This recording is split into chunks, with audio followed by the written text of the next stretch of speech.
Well, we're here finally. Little late to the party, ladies and gentlemen. Good evening, folks.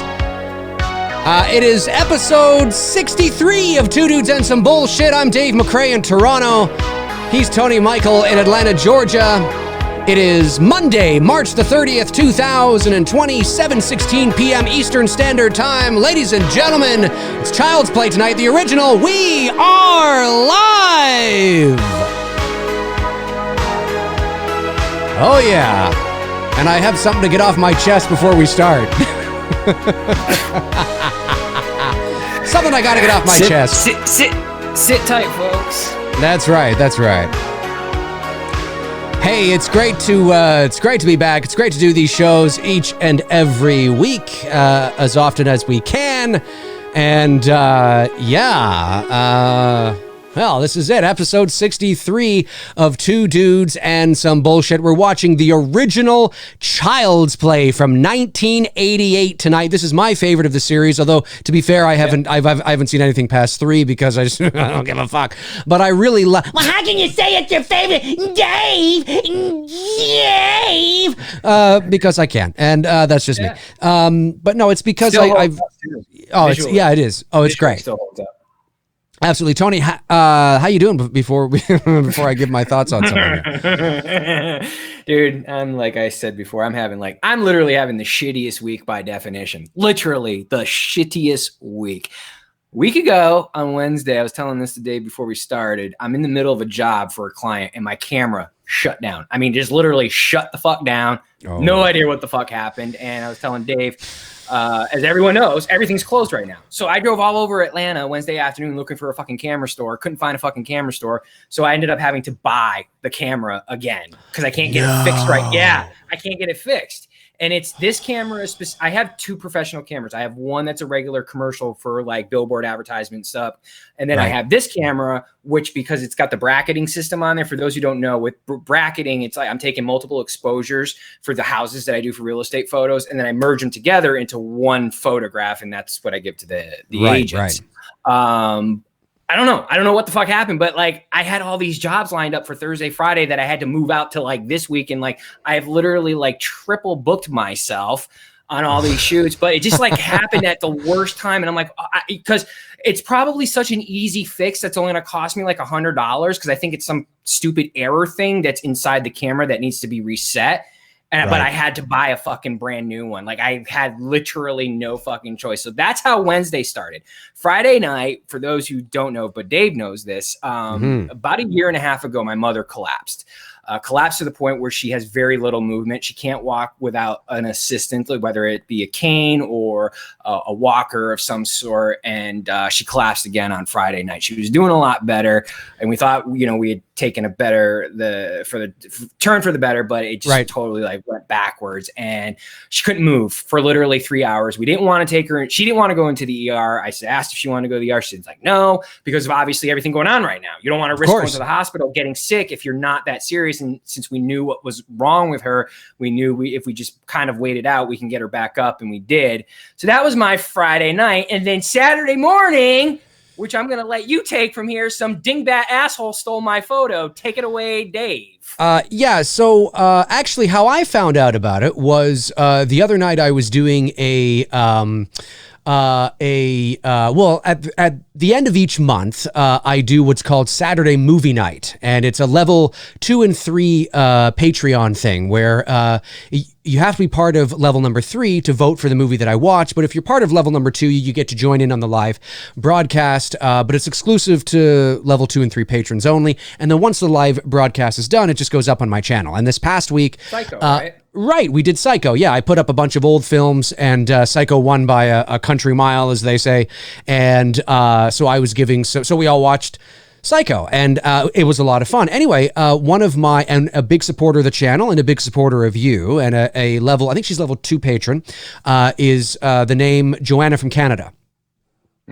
Great supporter of ours. Yeah, and she said, I think she said, sorry I'm late, blah, blah, blah. And she mentioned that there was something going down with you and somebody in a photo or something like that. And of course I couldn't leave what I was doing at that moment to check it out.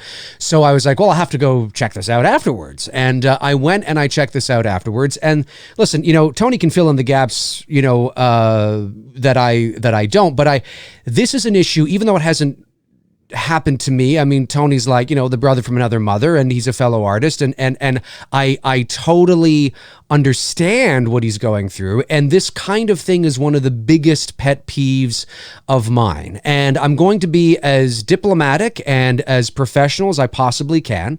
And because I think there's a right way and a wrong way to approach this. And so Tony, as you know, takes a ton of photos of horror icons and characters, right? Everything from Leatherface to Michael Myers to let me switch cameras here. Leatherface to Michael Myers to Jason, Freddy, all of them, Ghostface. Freddy, all of them, Ghostface, Carrie. I think you got. Yeah, that's right. I did cue. I did that. And they're great, and he takes inspiration from what, of course, was set, but he always he creates original photographs based on those characters, and he emulates maybe certain scenes or takes inspiration from certain scenes, and creates his own original work with his own original style, and that's. And great. Would you say it's fair to say that what I try to do is like your and I approach to how we view these movies? I try to keep the tone of the photos as if like you're looking at the movie. Sure. The tonality. Sure. You know Well, it's not very graphic-y. It's very straightforward, and it's like, oh shit, this could have been a still shot from the movie. Right. And yeah, it's your own style. It's what you do, and the photos are great, and so there was an individual. I forget the name off the top of my head, but you probably know it off by heart by now. I can't even begin to pronounce this douchebag's name, but I'm gonna try it. I got it on my phone here. It's DEMIDEKARTS. I know that's Descartes at the end. Is it Demi Descartes? Demi Descartes.ph or something? .ph. Demi Descartes.ph is the guy who took my photo. This individual claims to be a graphic artist. At least that's what it says on his page. And look, he may or may not be. But he has other Photoshop created images that he throws out there. Great, awesome, cool. But what he's done is he's taken a recent photo that Tony created with Leatherface, and he's taken that photo. He hasn't taken the inspiration from the photo. He's literally taken the photo itself, taken it, put it into Photoshop, and manipulated it to make it his own, post it on his own Instagram as if he's the one that came up with the idea of the focal point of the image itself. And I'll just show you what it looks like here because I have it up. I don't know if they'll be able to hear Tony if you say anything, but they should be able to still hear me. 1 second. I got to make sure I get my audio in there. Make sure people can blah, blah, blah. Okay, let's try this. Okay, there we go. Yeah, you can still hear me. So as you can see here, we have, I know this is a really sort of messy way to do this here. I have this image over everything else. But anyway, so as you can see, we have Tony's photo on the left, and we have this gentleman's photo on the right. And, one could say, at first you're like, oh, well, maybe he took inspiration from it and maybe he drew this or he did something else or, something. But when you look at the finer details of the photo, okay, when you look at the different wrinkles in the apron, when you look at the left arm of Tony's Leatherface, his left, your right, the way the arm is positioned, when you look at the ropes around the body that he is carrying, when you look at it is clearly the exact same photographed. Oh, hang on a sec. They can't hear you. 1 second. Let me bring you back. Okay, go ahead. What I was starting to say is not only that, I don't know if you can do this really quickly. The reason why the photo looks like that now, I just DM'd you the photo of what he originally did. Oh, okay. Which is on my Instagram right now on my latest post. I basically reposted that photo with the photo that he originally did without my permission, which was basically the full Leatherface photo. I mean, it was exactly what I did. There you And go, when I folks. called him out on it and told him, you never asked me for my permission to take my photograph and use it, please take it down. Okay. Right. And 99.9%, anyone who's ever taken my photograph without my permission has taken it down respectfully. No beef, no fight. No, they've even apologized to me and whatnot. This is going to be the one dude who's going to be the dickhead who decides I'm going to do what I want. And he does what Dave just showed. He alters it by switching the head and everything else to try to make it his own. But it's still my buddy. That's the body of the photograph who's dressed as Leatherface. Right. And this is the thing. Okay. So I made a post earlier today on my social media to support Tony and to support the principle of this, because really, this is about artistic integrity, and the principle of what is going on, because you don't look, you can take the photo and you can avoid being a douchebag by saying, hey, listen, dude, I'm so sorry. You know what? You're right. I'm sorry I did that. Let me, credit you. Let me put a little caption there. Let me put the caption on the, on the thing, maybe put a link to the original photo. I was just inspired by this and it was really cool. And then Tony might even say, yeah, dude, you know what? That's really cool. I like what you did with that. That's actually, really cool. Times. No, that's 100% fact, because I've had even people who watch the show who are artists. I mean, like drawers, they draw. Yeah. Okay, and some do have done the graphics, but mostly it's been artists who draw. Ask, could I draw one of your photos and use it? I'm like, yeah, dude, go ahead, because you're drawing it. You're not taking my picture to manipulate it into what you want to call art. You're actually taking, and drawing it yourself, and maybe taking your, like Dave said, taking your own creativity and adding your own artistic twist to it through your drawing. Right. And this is not about look, this is look, how do I say this here? So it's if you want to build and forge relationships, the last thing you want to do is, when the person reaches out to you and says, you took my photo, is to deny it when it's blatantly obvious that you did. Okay. Or to say something like, well, listen, if you don't want your photos taken, don't post them on social media, because that's what he said. And, look, you can't take any photo. Look, I know people do it. I'm not naive. I know people do it. And if you're watching, maybe you've done it, and maybe you do it all the time. You take photos and you manipulate them and try to pass them off as your own, but they're not your photo, because you don't have an artistic bone in your fucking body. So you decide to take someone. Why don't you take the inspiration from that and go out and create your own? Look at Tony's photo and think to yourself, that's really cool. I'm going to go out and create my own, or I'm going to draw my own, or I'm going to get my, artist, but because you can't, because it's the easy, cheap, lazy way to do it, and to not even give credit to Tony as the inspiration for it, because that is Tony's photograph. It's not he wasn't inspired by Tony's photograph. That is Tony's photograph. It is literally Tony's photograph. It's not like he took inspiration, like Tony is taking inspiration from Leatherface or Michael and creating his own stuff. No, this literally is the photograph that he just copied and put in here, darkened everything, cut out the background, put his own shit, and he posts it. He's a graphic designer, and he posts it as if he's created that. Listen to this. In the world, and in entertainment, in the world of voiceover, okay, there's a little thing that is said, that is everything that goes on your voiceover demo, okay, your demo, all right, which is 60 to 90 seconds of arguably your work that best showcase what you can do, okay? You must be able to replicate every single fucking thing on your demo at the drop of a hat, like that.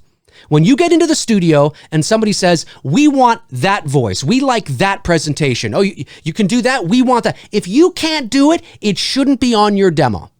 And if I said, I want you to create an original version, wow, that's a great Leatherface you just did there, buddy. Can you make another one for me? And he couldn't do it without stealing it. He couldn't do it with that. This is why it shouldn't be there. If you can't create it yourself, don't do it. If you like what Tony did, then forge a relationship. You're a graphic designer. Maybe Tony can take some photos for you. You guys build a relationship. Who knows what the hell happens down the road? But to just blatantly lie that it's, you shouldn't just post on social media. So what? Universal and Paramount and Disney and Warner Brothers just shouldn't post their, photos and screen captures online because, it's free range. It's not free range. This idea of listen, there is such a thing as fair use, but the vast majority of the people have no fucking idea the details of what fair use means. And when you start to get in, and it depends on whether it's visual mediums or photographs or posters or television or YouTube or written word, or there's many different factors and many different variables of what constitutes fair use. You can't just say it's fair use. No, fair use, man, fair use. No. You can't just claim that, arbitrarily claim it, because there are specific guidelines and specific stipulations of what you can or what constitutes as fair use. You know what I mean? And to say that it's fair use, hey, it's there, so why not? I mean, that's why there's a site called Getty Images, okay? Yep. And you go to that site, and these are professional photographers who have taken professional photos of different celebrities, and you are not allowed... landscapes. Anything. And you must pay a fee to use those photographs. It is the law, because those photographs were taken by another individual. And that is how it works.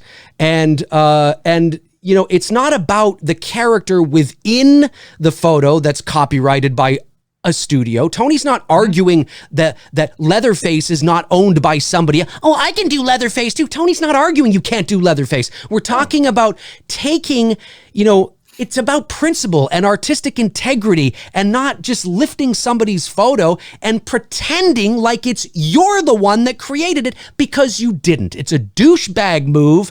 And like Tony said, I don't know, but then again, anybody that would do this, really at the end of the day, is not somebody that I want to bother having a relationship anyway, especially when you reach out and say, hey man, you took that. Do you mind putting my name on there? Do you mind at least, putting a link saying where you got the inspiration from and that you took this and this, that? No, man. No, it's like what? Good luck in life, buddy. Good luck. Well, like you said, the perfect analogy that I can give you is the shoot that I did with Ariel and Trent. My tribute photo of Ghost Michael, and Linda. That scene, okay, from Halloween. Yeah. You look at the photo on my Instagram account, you know what I'm tributing to, you know what I'm tipping my cap to, you know what scene it's from in Halloween. Yeah. But it's not like I have PJ Souls in the shot, and Nick Castle in the background, and putting it into the bedroom that I was in, going, hey guys, look at my photograph that I took and the tribute scene from Halloween. No, I literally had my friends get into character. I did the best that I could with Ariel. We were looking at how PJ Soul's face was, so we had them up side by side. Like, yeah, you're closer. That's how it is. So that Halloween fans can look at the, oh, I know what you did there, dude. Very cool. You know what I mean? It's the same approach that I'm taking with the scene in Nightmare on Elm Street with Nancy on the phone and Nancy in the tub. Those are two iconic scenes from the movie. Yep. I only get one shot at doing it. I got to find the right girl that I want to do that with. Let me just...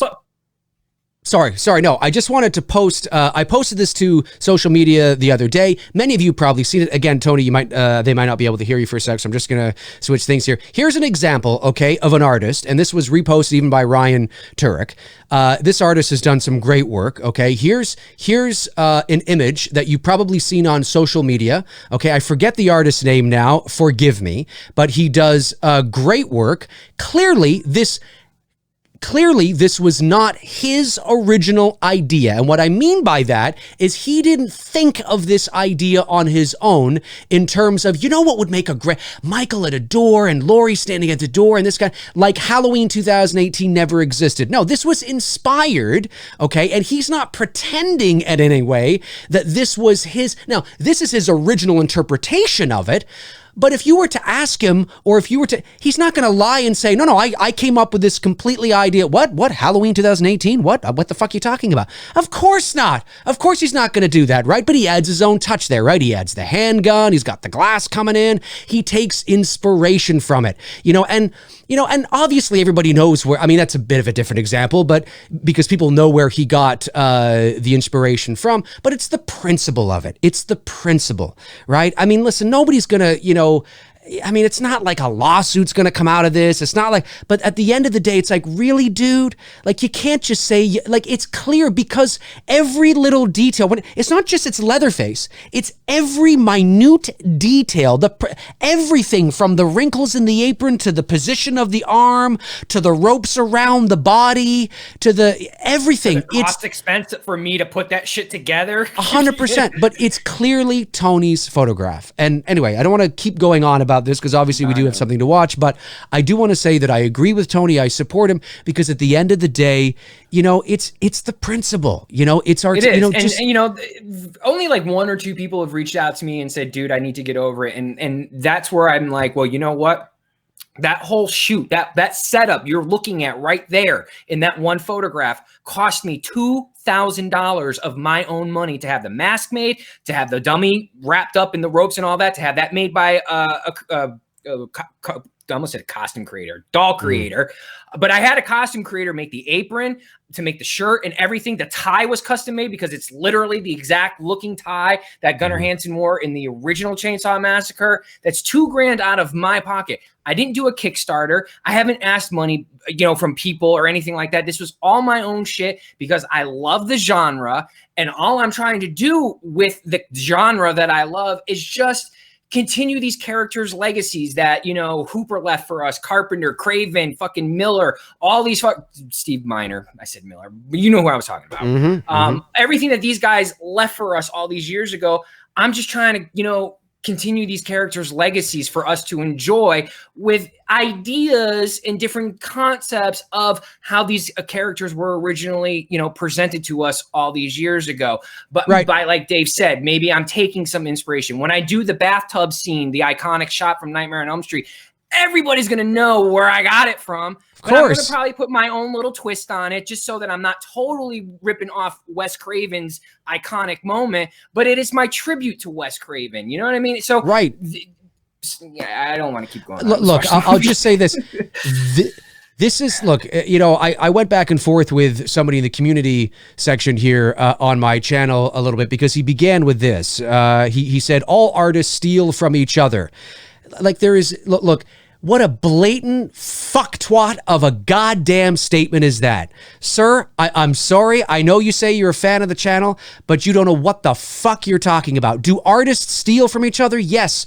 But to say it as if it's okay, to say it as if, hey, hey, come on, artists, they steal from each other. And then he goes on to say, Tony stealing from Texas Chainsaw Massacre, there is no difference, tonal hypocrisy. Clearly, you misunderstood the point. Nobody is arguing that Tony's photo is not of a character that is owned by somebody else. We're talking about literally, it would be, the equivalent would be like Tony lifting a still frame from the 1974 movie and then passing it off like he shot the photo. That is the same. Lifting a still frame from the 1974 movie, posting it on his Instagram as if he took that photograph. Then we're even. Okay. Yep. But that's not what's happening here. Tony's not upset that the guy has something with Leatherface in it, or it's not even, he's got something else on his face. Leatherface now. Right, exactly. But he's talking about taking the exact photo and just lifting and copying it. And listen, I know I'm harsh on you, okay? But it's that kind of attitude that makes me think that you do it. It's that kind of attitude that makes me think that you're okay with it. And as somebody who's worked in this business for nearly 20 years, I can tell you it's not okay. It's not okay. It's never okay. And at the very least, listen, if you can't afford it, if you're worried about, reach out to the person, say, hey man, I really love your work. Do you mind if I make like my own kind of, forge that relationship, build that kind of thing, forge it, just, I mean, listen, we're not cold bastards. We have hearts. We're like, yeah, dude, sure. Especially if it's done in the right ways. Just don't and don't pretend like you're not doing it when you've been caught red-handed. That's right. The bottom line here. It's like when you do your movie, It's Me, Billy. If all of a sudden I took a segment out of that and I don't know, threw in fucking bunny rabbits or some shit, I'm like, look at my movie.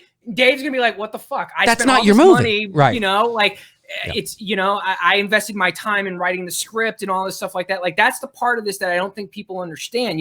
I invested my money into the costume. I scouted the location. I got my buddy to do it. We were out there, for 5 hours shooting that day because it was a long shoot because there was more shots that I took. Yeah. I'm doing all the fucking leg work. I'm doing the post-production. I present it to you guys to enjoy. Then someone else comes, grabs it. Hey guys, look at my photo. I'm like, what the fuck? I'm doing all the work and you're going to take credit for all the work that I did? Yeah. Fuck that. Exactly. Yep. Exactly. Where are you at, by the way? I'm okay, folks. Let's get into this here. We've talked 25 minutes. Let's get into Child's Play here. We could go on all day with this because it's a huge pet peeve of mine. A huge pet peeve of mine. And it's I'm not pretending like it's fucking he's robbed a bank $5 billion. It's just you rub artists the wrong way. It's the principle. We're talking about artistic integrity and forging those relationships and just reaching out and just being a cool dude. Anyway, I'm just at the point here where it's the old school MGM. It's about to come onto the screen. Okay, cool. Same with me. Okay. All right. Let's do this. That's where we are, folks. In case you wanted to know, we're watching Child's Play. Oh, geez, we're watching a movie tonight? I didn't know that, McRae, you son of a bitch. Yeah, McRae. Okay. All right, here we go. 1988's Child's Play. Child's Play. Let's do it. Let's do it, ladies and gentlemen. And we will do this. Jack Ellis says, we get it, Dave. No, you don't, Jack. You don't. You need to be told again, Jack. I'm just busting your balls, Jack. Relax. Okay. Here we go. Child's Play. Everybody ready for some Child's Play? Everybody ready for some Child's Play? Let's do this, folks. Here we go. Child's Play 1988, the original in 5, 4, 3, 2, and 1. Yeah, it's or MGM United. United Communications or whatever. Yeah. And now it's coming. I got the Metro. I got the MGM. Oh, you do? Okay, I got an older version. I got the Metro. Well, I'm playing the digital. Now I got the. Tell me when you see a David Kirshner. Okay. Production. Tell me when you see that, and then I'll hit play. That's where I'm here. I got the United Artists thing coming in. Should be coming up next. I'm going to put on my glasses here. United Artists presents. Okay. David Kirshner production. Okay, there we go. We good? Okay. Yep. I was just going to say, this is one of those scenarios I kind of wish Holland I was buddies with Devontae, our famous number 1 man. Oh, really? Yeah, because then I can have him go keep reporting that dude's account and So yeah, this is definitely my favorite Child's Play. Because the more someone's account gets reported, they'll lose their Instagram account if account gets reported for stealing. Yep, the more it's reported. This is Brad Dourif. Brad Dourif, there he is. I always used to think, who I always used to think this guy was who plays the cop in this movie? Or maybe he is, and he's just a little older. Is he the dude that's in Flashdance, the love interest? I can't remember. He looks like the dude from Flashdance. I don't know if it's that dude. I'm not sure. Or not. But this is, again, and this is no shock, but this is my favorite of the series because, and I don't mind 2. 3's where it started to get away for me, but this is really I'm the same way, 1 and 2, and that's it. Well, this movie is got a real nice slow burn with Chucky. You don't see Chucky become Chucky until literally the moment that she turns him over and there's no batteries in him. That's when he becomes Chucky. That's 45, 50 minutes into the movie. We're halfway through the movie at that point. I really like that anticipation for this doll that we know comes to life, but they're dangling that carrot and they're making us they're making us work for it, so to speak, within our mind and in our anxiety for the horror that's before us. I like it. I like it a lot. And look, not to be the old guy here because this was the first Child's Play movie we saw, but I'm sorry, this Chucky right here is still the best adaptation of the doll. I mean, yeah, the new one, forget about it. And as the series advanced, fucking forget about it. And scarred up looking. No, I was not a fan of any of that. It's hard to believe that little Tom Holland, Spider-Man, directed this movie. Just kidding, folks. Just the same name. Relax. I don't even think he was sperm. No, I don't think he was. I don't think so. Oh, well, no. I don't know. Depends on how old his dad is. No, because I think he was probably born in the 90s. Yeah, he had to be. Yeah. I like the power play hockey. Fuck, I had that. I had Wayne Gretzky's power play hockey or something like that. Yep. The tabletop hockey shit. There's a lot of toys in here that are throwback toys that are really cool from our childhood, and especially at the peak of the 80s. 100%. Hey, I'm just going to run through these quick super chats here. Big G, $2 super chat says, what is the music you play at the start of the show? I'm not sure of the name of it. It's I got it through a site where you have to pay to download it and use it. Pay? Hey, did you get that? You had to pay. You have to pay. You hear that? Anyway. Hey, you didn't just take it? No. Anyway, but I'm not sure of the name of it. I'll have to take a look and let you know. Super chat from David Coe. Thanks, David Coe. Says, Tony, screw that guy. Jackass. I can't pronounce that so quickly. Demi DeGarcarts. Jackass. Dave, when we finally get a vaccine for COVID-19, what adjectives will Trump use to describe it? It's amazing. Tremendous vaccine. It's great, okay? It's a great vaccine. The best, the biggest, the most flowing vaccine in the world. I made it myself with cow's milk and gin. Cow's milk and gin? What the fuck? I don't know. Emil Bjorklund sends in a super chat. Thank you, buddy. Says, hey, Dave, I noticed you've been asked why Myers bled green slime at age 6. I think the reason is because Tommy injected Myers with the green stuff before the pipe. You know what? That's a good point. That's a very good point. I forgot about that. You know what? That might be it. Just having an allergy problem. Yeah. That's a very good point, Emil. That's a very good point, buddy. Howard D says, can we send him a link to this stream? Well, I don't know. We'll see if he watches it. Probably not. But sometimes you just got to vent and get that stuff off your chest. And then, of course, Mecha525 sends a super chat, says, UK got D+ finally on... Oh, UK got Disney Plus finally, and I'm on episode 3 of The Mandalorian, and oh my God, OMG. Good shit. Yeah, it's fun stuff, man. I liked The Mandalorian. I didn't think it was like amazing or anything, but I enjoyed it. I enjoyed it for what it was. I'm looking forward to season 2. I am too, especially if Ahsoka is going to be in there. She's one of my favorite characters. Yeah, from the Clone Wars era. Is she being played by Rosario Dawson? Rosario Dawson. Yeah, she's Anna. I almost said Anna Wan. I just merged Anakin and Obi-Wan together. I had a Rosario Dawson experience. My only Rosario Dawson experience was 2 years ago at the Voice Arts Awards. She was at the Voice Arts Awards, and myself and my girlfriend were walking the red carpet just before her, and she had stopped to speak to one of the reporters that was there asking her questions, and we were going walking behind her, and she started to back up, and she's like, oh, I'm sorry, and I'm like, oh, no problem, and then I went on my way. That was my Rosario Dawson experience. That's it. That's it, she's folks. Perfect. She's very perfect for the part. Like I said, Ahsoka was Anakin's Padawan, and then became a Jedi and confronts Vader and whatnot. So she's a character I've been waiting to see done on the live action. Cool. So, well, that's cool. It's cool that I got a chance to. If somebody was asking me, so you met Rosario, I'd be like, nah. It was more of a sorry, no problem. That's not meeting. That's not meeting. We just happen to be at the same place. We're on the man. Dave and Tony, do you guys watch Ozark? I actually watched season 3 over the weekend. I love it. That's one of my favorite Netflix shows. I really love that show. Do you watch it? The Ozark? No, I haven't yet. I got to check it out. Big G says, hey, Tony, can you report the pic to Instagram? Yeah, we've already done so.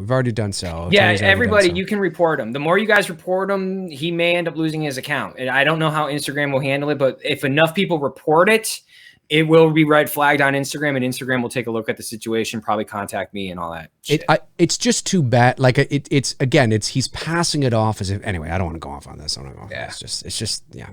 But those little things irk certain people. Shit out. I'm gonna have to check it out for sure. I think both you and your girlfriend would really like that. It's a good show for you both to watch. Cool. I remember when I was a kid watching this movie, I was like, oh my God, I want that fucking cereal. I'm a big cereal person. By the way, for those of you just joining us, we are 7 minutes, 20 seconds into the movie. That's so how we made cereal back in the day. Oh my God. A big ass scoop of sugar. Oh yeah. Like, That's already got a cereal's already got ton of sugar in it. it. Exactly. But yeah, this movie is my favorite of the series because, to no surprise, I'm sure in the chat, of that slow burn. You know, and that is a fucking frightening. That is more frightening than the fucking actual good guy doll. This guy dressed in a 6'4" Chucky doll on the television. That's really frightening. That's terrifying. Wow, this is Alex Vincent, folks. Alex Vincent. He came back for cute one kid. of them, right? Didn't he? He was a I cute- mean, I know he came back for the second one, but I mean, as an adult, he came back. Yes, yes, he did. He came back for Curse, Cult, something like that. One of the most recent ones to Netflix, I think, or something. Did they ever say why he wasn't in any of them afterwards? Or No, probably didn't. not that I'm sure he missed out on making bad No, movies, I don't but think so. you know. He's a cute kid, though. You know, when I was a kid, I used to take audio tapes and I used to bring my ghetto blaster up to the speaker of the TV and I used to record myself, my voice, talking as if I was part of the movie. And when you played it back, it would sound like I was a character in the movie as well. I used to do that. Did you ever make breakfast for your parents in bed? No. Like Andy does here. I did a couple times bad. Like I remember making my mom really soggy eggs, like at around Andy's age here in the movie, like so bad. I think she barely took 2 bites. You're probably right. Well, look at all that butter. Look at all that. It was like an ice cream scoop of butter he put on the toast. Good old Macca525 says, Hicks. do you think Baby Yoda is actually a baby of Yoda or just some species? Nah, he's just some species. Yeah, no, he's a species. I love Catherine Hicks. She was the missing 2 is good. Like you said, I like 2. I love Christina Leese, who plays Emily Valentine on 90210. She's hot. She's one of my favorite 90s girls. Has that punk, short hair, rocker type girl look. Yeah. But the absence of Catherine Hicks in part 2 really hurts. And I think if Catherine Hicks was in 2, maybe just the story changed a little bit. I think 2 would have been a really good sequel. Because like you said, I do like 2 as a sequel. It's good, but it's just missing this element with Catherine Hicks. Yeah. Was Catherine Hicks the mom in Seventh Heaven? Oh, yeah. That's right. Seventh Heaven, we got a pedophile as a dad. We heard about you heard about that, right? Yeah, that's not good. That's not good. No. Not good. I'm gonna sit like this. Maybe I'll change camera views while I sit like this. Maybe it'll be easier to watch me like this. Oh, maybe. There we go. Relax. Dave is chilling, relax, watching some b-ball outside of the school when a couple of guys were up to no good. Started trouble in the neighborhood. I got one little fight. My mom got scared. She said, "You're moving with your auntie and uncle to Bel Air." I whistled for a cab, and when it came near, the license plate said "fresh" with a dice in the mirror. Said "fresh" with McRae in the mirror. Hey, I want to know who in the chat room, what's your favorite Child's Play? It doesn't matter what it is. Could be fucking Bride of Chucky. I don't give a shit. Just want to know what your favorite Child's Play is. What is your favorite Child's Play? DMT says Dave is a G, dude. Thoughts on the Chucky remake? I didn't like it. Did you? I don't even own it. I liked it for what it was. I don't care to see another one. I liked it for what it was. Oh, we got Child's Play 2 is my favorite. The first one, 2, original, 1, the remake. Wow. The remake is somebody's favorite. 1 and 2s I'm seeing. 1, 2, 2. A lot of 1s and 2s. 1s and 2s. Very cool. Robert See, that goes to show you that the Child's Play franchise really is 1 and 2. Yeah. Well, it's like Halloween in some regards, you know. Yeah, I mean, squeeze 4 in there, but look, I get a lot of people are not fans of Season of the Witch, you know, and I understand why. I love it. It's a fun anthology film, but I understand why. It's big, I get it, you know. Yep. You know, no Michael, I totally understand. Yeah. Well, is it a good guy or not? What other movies have Catherine Hicks been in? Fuck, why? Seventh Heaven, Child's Play. Was she the mom in like some kid's movie? Probably. She plays the mom so well. She does. She definitely plays that part. That's her friend there that gets thrown out the window. Thrown out the window. Yeah. How do we know the damn thing isn't stolen? Up yours. Steal this. Yeah, I know. I like the In a Nightmare on Elm Street. Up yours with a twirling lawnmower. I heard that line from Rod. in A Nightmare on Elm Street. Up yours with a twirling lawnmower. It's just something like that. I was watching that the other night, and I was learning things about the film that I didn't realize, and I was giving out the facts on that. I was like, "Fuck." Yeah. One of the facts I pointed out in Nightmare on Elm Street, you actually never see Robert Englund use the claw on someone. That's right. Never. That's right. You never see him use the claw on, because Tina's death, her cuts are invisible. Robert's hung in the jail cell. Yeah. And Johnny Depp is pulled under the That's thing, right. But you never actually see Freddie or Robert himself penetrate. It's not until I think too in the pool scene, right? When he stabs the kid, or is there moments before that where he stabs someone with the glove? I don't know right off the top of my head, but you are correct about the first Elm Street that way. Crazy. Yeah. Whenever I see this scene here in Child's Play, because it looks like she's got a job at a department store, right? And she's kind of hanging. I think of my mom, because my mom was a cosmetician who worked in like an environment like that. Big G, super chat. Aubrey Plaza, who's really fucking hot, is my favorite Child's Play mom. Sexy. Yeah, dude, I can't. See, the thing is, how many that Child's Play moms are there?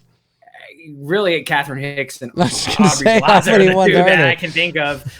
Catherine Hicks, I look at her as like, she's just like the mom. Like, I don't look at her in a sexual way. Aubrey, I don't look at her as a mother. I look at her in a sexual way. You know even what I mean? when I saw the trailer for the Child's Play remake, I was like, I don't see the mom. Right, not like Catherine Hicks. No, it's a different time too, but still, yeah. Brandon Barry sends a super chat, says, "Do you like Brad Dourif in the Halloween remake?" He's fine. Sure. He's fine. Yeah. Sheriff Brackett. Yeah, he was a good Brackett. Yeah, just the material's garbage. You're welcome, honey. Look at that cake. Some of the There's a lot of best sugar in this parts movie of Halloween, Rob Zombie's Halloween, with Dourif as Sheriff Brackett, is some of the outtakes with him and Malcolm McDowell. They're really fucking funny. They just go off. I mean, I will admit that when you're watching them in the outtakes going off, it's fucking funny. Yeah, there's a lot of sugar in this movie. Jason Nike says Catherine Hicks was in Star Trek for The Voyage Home. Okay, I'm not thinking of her from that movie, but cool. Philip Rouse says, if we don't get a sequel to the remake, I will be extremely disappointed. Oh, I don't care, really. I enjoyed it for what it was, but... Hi, wanna play? Who's that kid? Who's the kid that said that? And is he still collecting residuals to this day? That's what I want to know. The voice of the good guy doll, not Chucky. Not Brad Dourif, but the guy's like, Hi, I'm Chucky, and I'm your friend to the end. Heidi-ho! who's that Super kid, chat. man? Big G, do you like Band Boys? You mean Bad Boys 3? No, that's the bad. porno version of Bad Boys, is Band Boys. Is this like an NSYNC Backstreet Boy thing that I don't know about? Band Boys 3, all right! Dude, please tell me the truth. You got to admit, okay, that shot in Rise of Skywalker with the Knights of Ren on top of the mountain, that looks like a Backstreet Boy fucking video. I didn't think of it going around. I didn't think of it when I saw that because I was too enamored. No, it kind of, because they're all standing perfectly. Yeah. I can totally see that. But at the moment, I was like, oh, finally, the Knights of Ren. What are they going to do? And didn't do much, but whatever. It's Ryan fucking Johnson. Yeah, he did. I haven't seen Bad Boy 3 yet. Have you? No. I haven't seen it yet. I don't even think I've seen the second one. I'm just yawning, not because I'm bored, just because I'm just working like a madman lately. Oh, Robert Thidoff. Will I do a Chucky shoot? I'm waiting for the doll to actually be complete, and I want to see what it looks like first before I drop $5,000 on the doll. Scary Closet, it's a company out there. They're manufacturing a animatronic Chucky doll. And I'm very interested in it, but it's like 5 Gs. So before I even commit to something like that, I want to see how this doll looks. I want to see how it works. Is it even worth it? Because the key thing, I think you would agree with me on this, on doing a Chucky shoot, it's not so much the version of Chucky right now where he's still, very plastic face and just, just looks like a doll. I think the version that people would want me to do is where his face is mobile and I can get the angry look. I can do all different types of exposures. Exactly. So I want to see what Scary Closet does, like how much facial expressions can I get? Because at that point, that's when I would consider doing it. But like with the stuff that's out there right now on the market, no, because the face is just, it's one expression and I'm limit to be able to create different stuff. 100%. what I love about the babysitting scene here, which is where we are, is the fact that, again, there is a slow burn that is created. There is a sense of suspense and anticipation. And it all begins when she hears the TV on. She goes and she sees the doll, who appears to be watching television, picks up the doll. She's now tucking Andy back in with the doll. Watch this shot. I think it's the shot that's coming up here. She turns out the light, and there's just sort of a slow kind of track in or zoom in on the doll's face. I think this is it here. And that shot is sort of suggestive to, now obviously but it's just it's a style of storytelling where they're suggesting to the audience, is he not, is there something in there? Watch this. Okay, so here we are. We're on both of them, right? We're on both of them right now. I told you not to watch the news.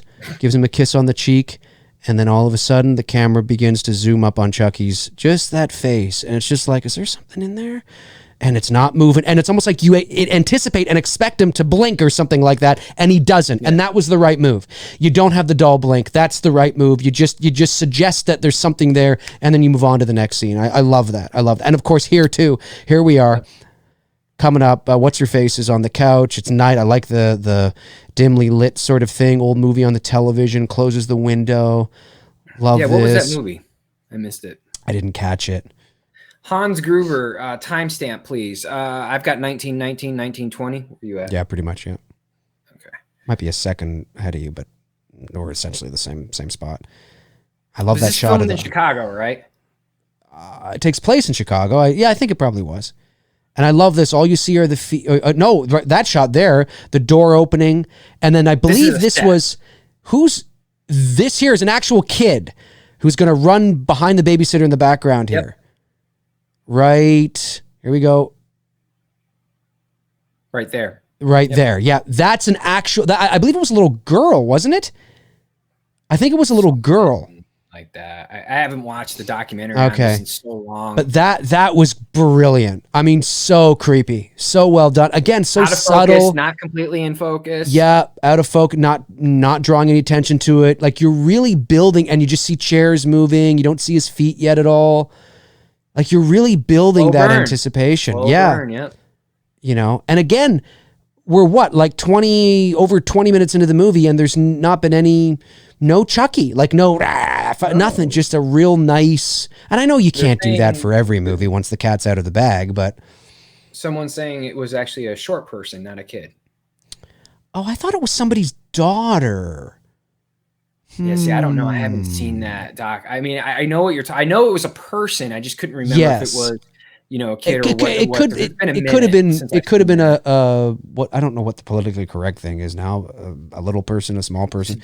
It could have been that. Yeah, or them. Someone's saying now it was Alex Vincent's sister doing the running in that scene. That's what I thought. That's what I heard. It was somebody's. It was somebody's sister, because I thought it was a girl. Yes. Okay. And that's what I heard, I think, or read. And this shot here, just seeing the chair against the door, real suspense in this scene. There's some great moments in this scene, great anticipation, because you're watching a movie. Because again, it's like the opposite of what you would expect with a doll, and the doll is not creepy looking. I mean, the doll's kind of creepy looking, but the doll is just this doll, and dolls are supposed to be cute and funny and whatever, and this movie is telling you that this doll is capable of murdering somebody, is capable of what we're about to see. And it's creepy to be able to, the power of suggestion, the theater of the mind that is sort of built in this scene is very nice. And even when she dies, you don't see Chucky. You don't see it. It's not like he's revealed in this scene. He's not revealed. He doesn't come up and go, "Take that, bitch," and out the window she goes or something. Not at all. This was great, though, seeing the little footprints. Yeah, it's great. It was so good. The phone rings. Classic early 70s, 80s ring. Reese Wilson sends a super chat. Thank you, buddy. He says, "Hey, Dave and Tony, I temporarily lost my job as a cinema technician due to COVID-19. So sorry to hear that, man. Sorry, man. So I'm using all this free time to watch all the Two Dudes episodes I've missed. Can't wait to watch the H5 one." Awesome. Thank you so much, Reese. Reese is also a new patron as well. And Big G says, hey, D&T, oh, Paul, I give you all. No keys, but please, my... It's like a prerequisite. If somebody says it's like you got to sing it. You got to go into it. Exactly. You got to go into it. It's the way it's reality. So we're at the scene now where Catherine Hicks' characters... Well, no, I mean, Chucky's picking up the hammer now. I think I might be a second or two behind you. No, she's sweeping up the shit, right? Oh, okay, yep. Okay, we're in the same spot. Yep, that's good. We're in the same spot tonight. This is good. Over. Yeah, looking over. That's right. Thinks she hears something by the window. And again, all this we don't even see. It's some real good suspense. I mean, it's 80s suspense, but it's good. Shut up, Siri. Shut up, bitch. And then there's a false sense of security that's created here. And she's like, oh, okay. False sense of security, obviously. Turns around. I love the fact that she sees what we don't see. Yes, I love that. yes, right there. And again, it builds that suspense. Like, what the fuck? Like, almost like, am I seeing what I'm seeing? I will say this though, the one nitpick I have, that's great, right on top of the fucking car. Oh, One dive out the window. Fuck, it's great. Whoever did that, fucking. I will say this though, the only nitpick I have with that in that scene is, I would have had her closer to the window, and then as the hammer hits her, maybe she turns her and because she had to take quite a few steps to. I don't know if I believe that hammer created that much velocity, that it would have created that much momentum for her to wheel backwards like 8 steps through the window. It's a nitpick. I understand it. I get it 100%. But that was my only thing, is that she's sort of there right by the window. She turns around, the hammer comes to her, and she just goes through the window. That's how I would have probably played it. But it's not a big deal. It's just a little creative difference. I love when they find the footprints in the and they think it's Andy. The not the dough, but the flour. Yeah, and they think it's Andy. I like that because he's wearing the same kind of shoes, right? I love it. Andy, what do we got? 140 people watching. That's awesome. You guys are amazing.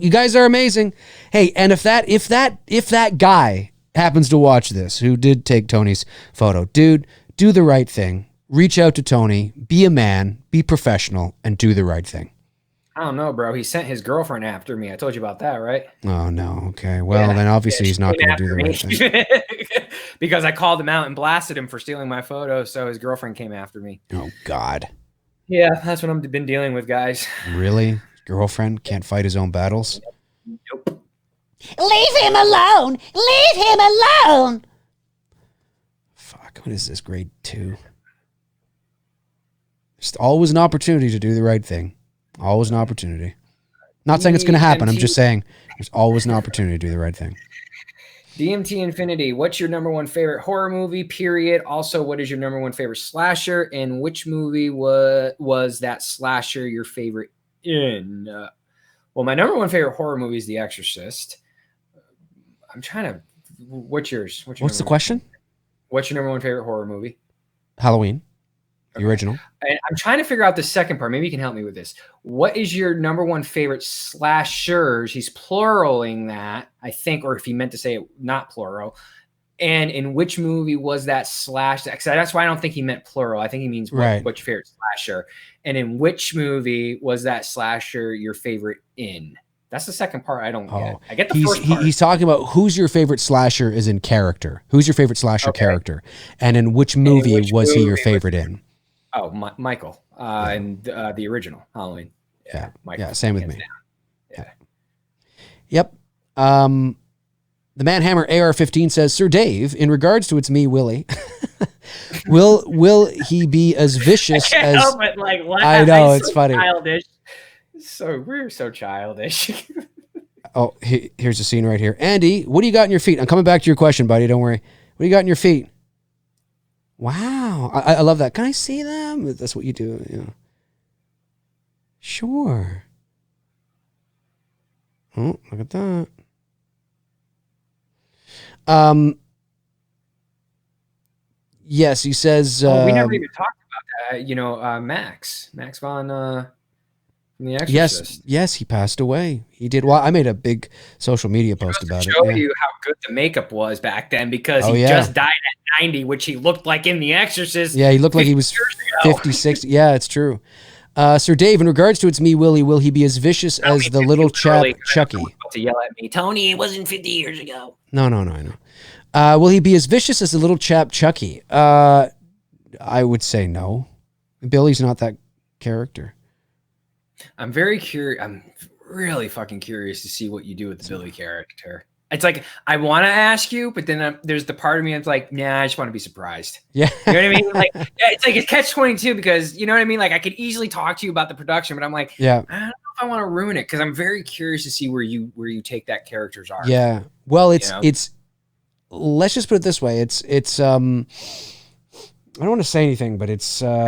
Don't say anything. Yeah. I want you. No. Yeah, I'm not gonna. I can't say anything. It's too early.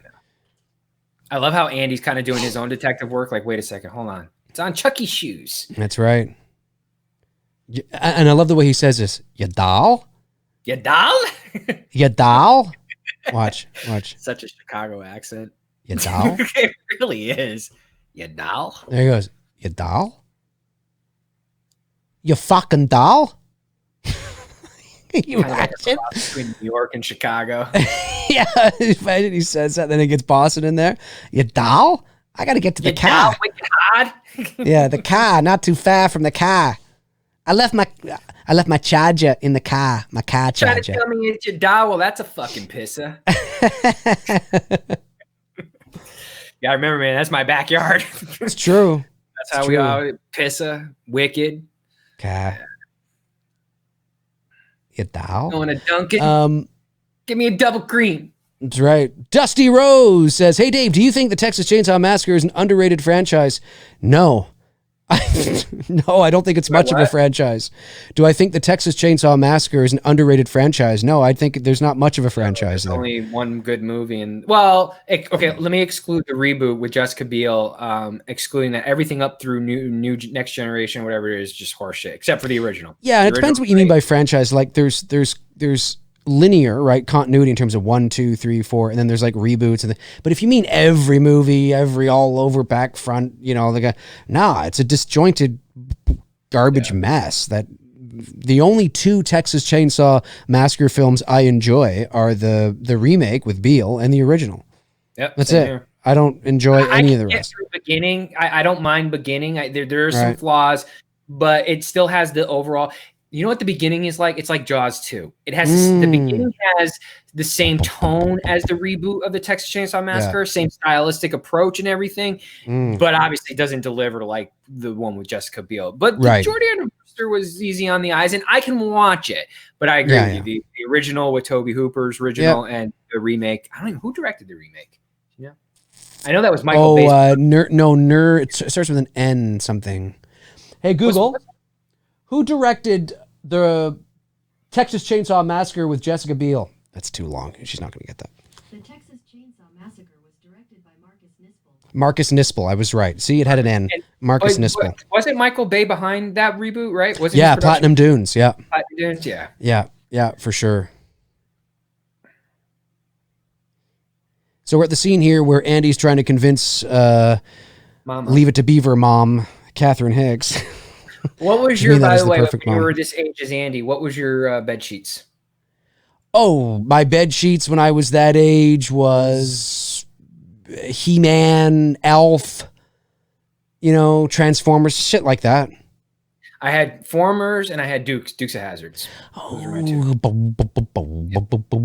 That's a good old boys. When I was really little, I don't have many memories of it, but from what my parents tell me, I was really into the Dukes of Hazzard when I was real small. I fucking love the Dukes of Hazzard. Anybody in the chat love the Dukes of Hazzard?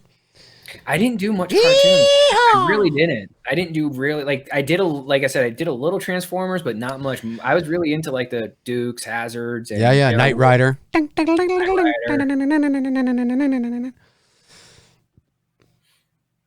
I had this guy the other day. I had the the lunchbox thermostat, thermos Dukes of Hazzard. Yeah, I had that. I had the He-Man one too. I had the He-Man. Hans Gruber says, "I love the Dukes of Hazzard." All right, I had the Dukes of Yeah. Well, that's right. Yeah. Good old boy. Jason. Never meaning no harm. In trouble with the law since the day they was born. That flag never is removed from General Lee. I don't care. Okay. No. A symbol doesn't make it racism. People make it racism. Look how long we're into this movie and still no Chucky. It's a big... Now, here's the first... Okay, this scene here, when he's talking to Andy, here's our first... I believe that's our... That look, right there, him turning his head. Yeah, turning his head by himself and back, I think is the first time we get a sense that he's moving on his own. Even though he does that anyway if the switch is on. But of course, we later find out that there's no batteries. That's a great... Oh, that's creepy. And the eyes just close shut. And again, there's no like... Brad Dourif's voice as Chucky hasn't... we haven't heard it yet. He hasn't become the Chucky we know and love. There's just great build in this movie. And it's creepy. It's genuinely creepy. The turning of the head, the running. Yes. Like the shot talking about earlier where they're zooming in on his face. You think something's going to happen. It's a very good subtle burn. Timestamp, Jack Ellis. We are at 33, 44, 45, 46. Yeah, 33, yeah. About and 34 I love the minutes atmosphere too. Like it feels like a winter day. Chicago. I can totally into Andy's snowsuit because I had something like that as a kid. When I used to go sledding down the hills and whatnot. It's just I love that. I love the realism of this. It just has that Nightmare on Elm Street, Friday the 13th, Halloween type feel. Oh yeah, very simple. Not overdone, just a very simple, straightforward movie. Good transitional shots to set your scene and where you're at. The train here of Chicago, giving you just some sights of the city, which is really cool. So you know where you're at. Yeah, exactly. Although in reality, I think everybody on this train would be wondering, what the fuck is this kid doing on here with this doll alone? That's the one unbelievable part that even in the 80s, people would have been like, what the fuck? This isn't right. Oh, yeah, for sure. You have to get from one point to another point, and this is the only way they could do it. So I love the sunset reflecting off of the train there, kind of telling you the time of day. Yeah, it's some great stuff. Although I will say, I do remember when I watch this now, I think to myself, how is nobody looking at this kid wondering where his parents are? He still looks a little young to be traveling the subway by himself, but it's a movie, whatever. No, he's actually 38 years old. That's right. He's younger than us. No, I was Tony must not have been paying attention. I thought because you broke up on me there, and I was catching the tail end of this. I'm like, I think he said he's 38 that the kid is, so he's like. Oh no, I was making a joke about how if I saw this kid on the subway, he's so small, I'd wonder where his parents are. You know what I mean? Like, where the hell are his parents? I didn't hear you. Yeah. Sorry?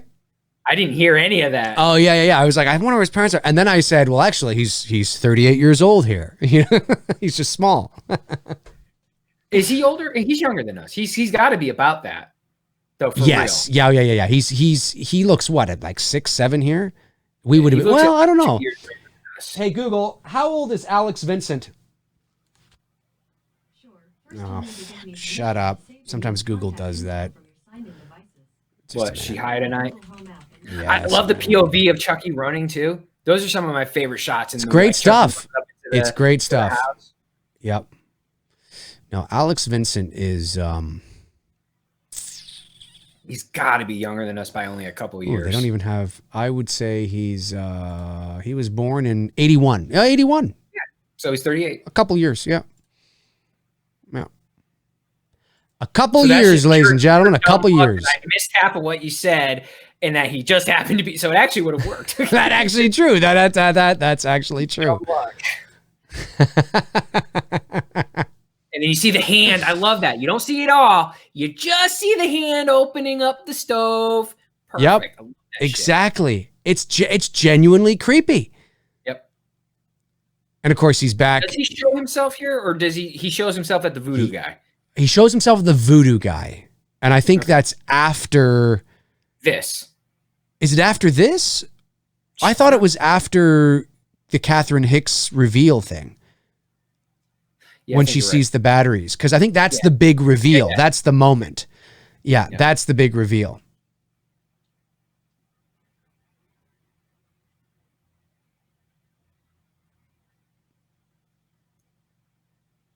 It's that classic 80s gun, too, the revolver. Oh, yeah. You don't see that in too many movies anymore, man. You don't. You really don't. The scene kind of reminds me of The Fugitive, too, because The Fugitive was in Chicago, and The Fugitive had a scene where they had like a house like this in the middle of nowhere on some street, too, that was blown up, I think, or something. It was filmed in Chicago as well, too. That's probably why. Yeah, maybe it's the same location. Maybe it's the same area. I don't know.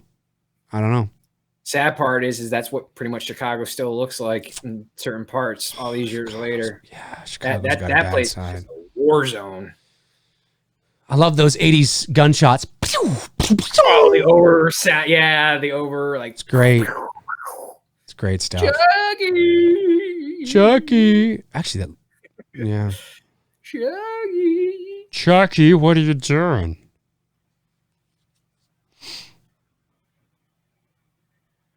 And it's such a great scene because he's just thinking it's a kid looking for his friend. That's right. You know what I mean? He's completely unaware. Storytelling there, you know? That's right. Completely unaware that the what the hell do they call him again? The something. What the hell do they call Charles Lee Ray? He's called something. Chucky. Whoa, away she goes, ladies and gentlemen. Chicago was probably like, yeah, you're doing us a favor. Go ahead, blow it up. Yeah, unless they built that to blow up. Yeah, that's true. They may have done that. I don't think they had the money for that. Yeah, maybe not. Tells me that I don't think so. I think they found an abandoned house and said, hey, can we blow this up for you? Right. The Lakeshore Strangler. That's it. Thank you, Corey Dean. The Lakeshore Strangler. Oh, yeah, Lakeshore. Yeah, right. I knew he had a thing. Yeah, I think Chicago probably has a street called Lakeshore Drive or Boulevard. I know we do in Toronto, obviously, because we're right next to one of the Great Lakes. We have Lakeshore Boulevard. Is it Ade Due Demula? Is that the thing? Ade Due Demula? Ade Due Demula Rusnabrera. No, I have no idea. I'm just making that up. I have no idea either. I know I'm not even in the ballpark. I can make up something. Ade Duri Ramadisna Rumbam Badimba Budisniga Holamadrishni Bramba Brumbam Rimbam Bindingam Bum. Arnold mix in there. Cookies, put those cookies down. I'm wondering where they came up with the dialogue for that. Like, was that a real thing? Did they, go to like some voodoo place in New Orleans and ask a good question. Like, hey, or is it just something they made up and it's just talking in tongues? Yeah, it's a good question. It's a good question. Give me the power I beg of you. Exactly. Yeah, 100%. Say something. Say something.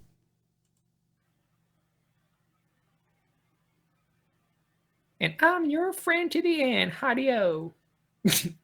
I know, it's great. You ain't my bitch.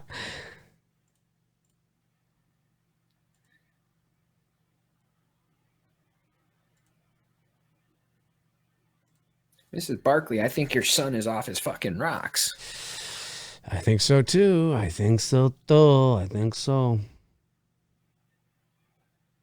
I think your son is psychologically fucked.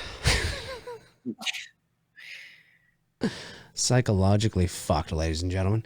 I'm just going back to see if I missed any super chats. I don't think I did, though. Oh, Jim. Oh, one just came in as I said that. Jim Dorsey. Good old Jim Dorsey says, how would Christopher Walken say your doll? Your doll? It's exactly how he would say it. That's how he'd say it. He'd go, I know what happened. Chucky did it. Your doll? Your doll? Kid, show me the doll. Come on. Let's go down there and show me the doll. Can you imagine Christopher Walken in this movie? He's like, hey kid. That was terrible because I started to laugh. He's like, Jackie did it. You know, doll. Kid, show me the doll. Let's go look at the doll. Come on. Come on. Tie your shoes. Come on. But it's got to be, see, when Christopher Walken gets like really intense, he gets like this, like, come on, the doll. You mean your doll? That's what he's like. This is the big reveal. The battery. Yes, right? Here we go. So what does your time code say there? See if it matches up with mine. 54, 55, 56, 57. So 50, what's 42, the minutes? 58. What's the minutes? 42 minutes, 59, 43 minutes. Amazing. Are we at the same spot? Yep. Sorry, say again. We're at 43.09, Yep. 43.10, 43.11. She's Amazing. walking. She just discovered the. Yep. She's We're at just the same discovered. spot. That's right. That the batteries fell out. Yes, we are. Look at that. We're about 45 minutes into this movie and still no Chucky. Chucky as we know it. Nope. And here comes the big reveal. And this is great. This was a great way to reveal it. A great way. I'm Chucky. Yeah, but the batteries fall out and she's like, what? And then she turns it over and there's no batteries in there. It was a great way. A great way.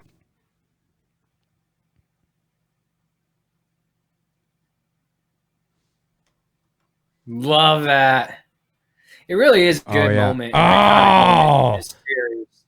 Wanna play? Oh, and he just moves under. It's so good. Just And then the timing of it, you know, her opening it up and immediately Yes. there wasn't even a beat. It was like open, boom, head turns. yes. Some nice genuine suspense here. She's about to look under the couch.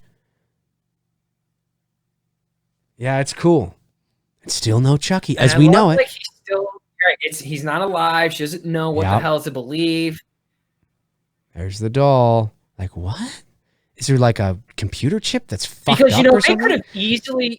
could have easily gone the other road too. They could have had him move out of there and Yes. go running off and hiding. I'm glad they didn't do that because it's still giving you that sense of false hope of like, wait, what's going on here? You know, like Right. what's about to go down, and he's not doing anything because they could have That's right. taken a totally different approach. 100%. 100%. And I love when, yeah, he's like, say something. And then she's about to put him in the fire, which is great. And that's when he fucking snaps. It's so good. So good. Such great stuff. Talk, you fucking piece of shit.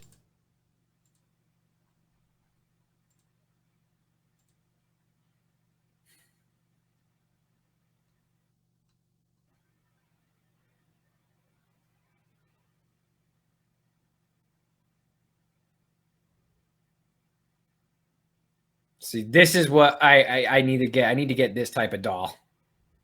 Yo, yeah, 100%.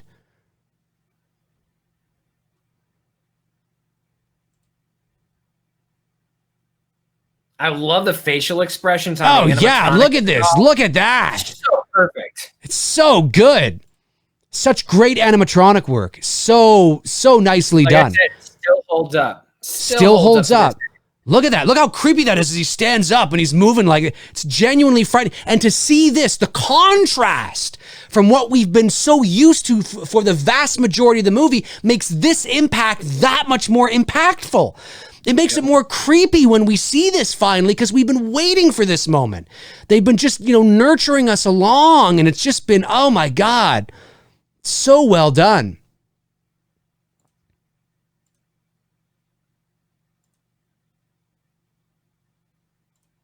Where am I here? There we go.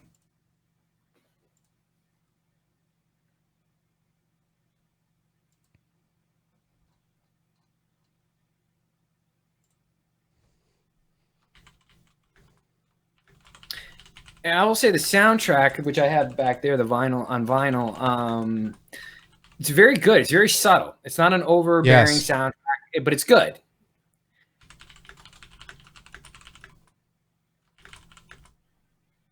I love that old G taxi, man. Oh, yeah. I love that. You don't see those at all, but in New York, you might catch one occasionally.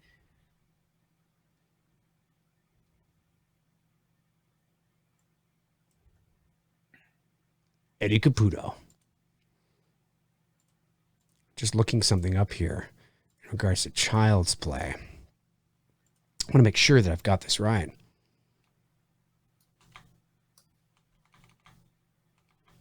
Yeah, and now she sounds just as crazy as the kid. The doll. Come on, miss.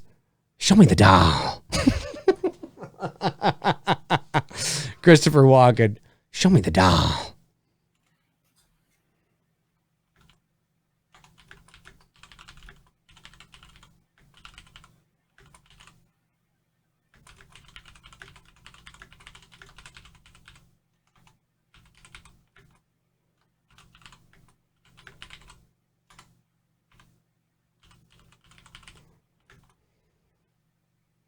I love the way she says that. To find Chucky. She always says it like that. To find Chucky. There's one thing for sure. She says it with such conviction. There's one thing for sure when he's yelling at her, you can't go there this time of night. You don't know a pissed off mother looking for her kid. She can go anywhere. Yes, exactly. A pissed off mom looking for her kid, or oh yeah, 100%. Your kid, yeah, she's gonna go track him down. Oh yeah, 100%. What do we got here? The Manhammer Air 15 says, will the real Tom Holland please stand up? Please stand up. Movie Chat and More says, still hard to beat.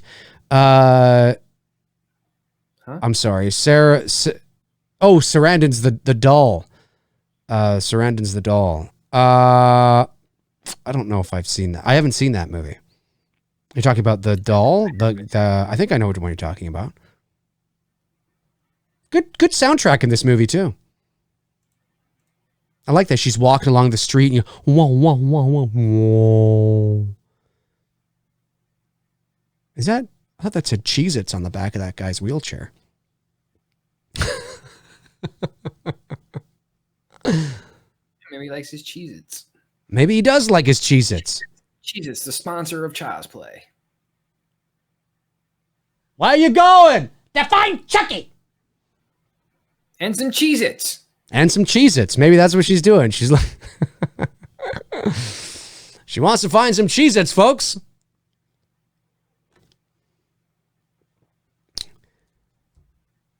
case you're just joining us, we're watching, well, if it's not obvious, Child's Play, the original from 1988. Oh, she's just tracked down the guy that sold her, that sold her the doll.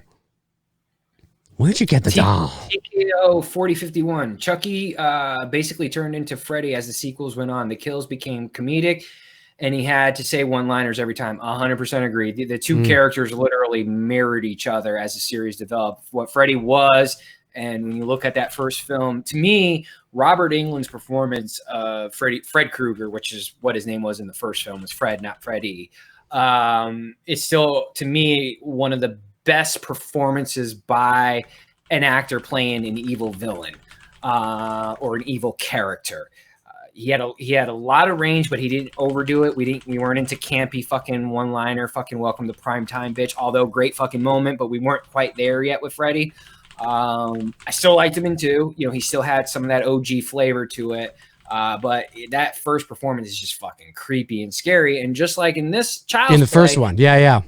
This first Child's Play, same thing. You know, Chucky, the way they present him is it's just fucking creepy. And he became a caricature of himself as this fucking series progressed. And that's why, like Dave, I after the second one, I'm done. I don't care for any of them. But I know, what's his name? Cody. Cody's a big Chucky fan, right? He is. Yeah, he's a big Chucky fan. Big Freddy fan, too. Yeah, for sure. I mean, Cody likes Chucky, Freddy, and better than Michael Myers and Elm Street. Yeah. And I even think Cecil Laird has Michael sort of on the bottom of the list. Yeah, everyone thinks it's different, you know. He'd pick Freddy, Jason, Chucky, Ghostface, Leatherface. He'd pick all of them over Michael any day of the week.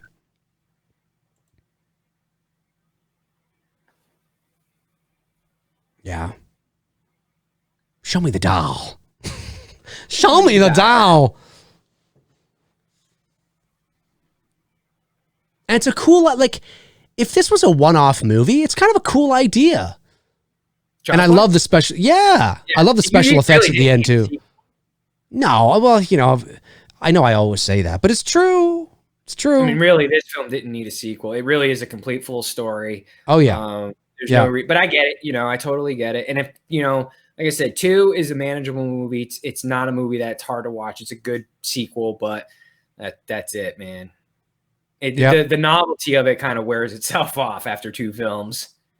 Exactly.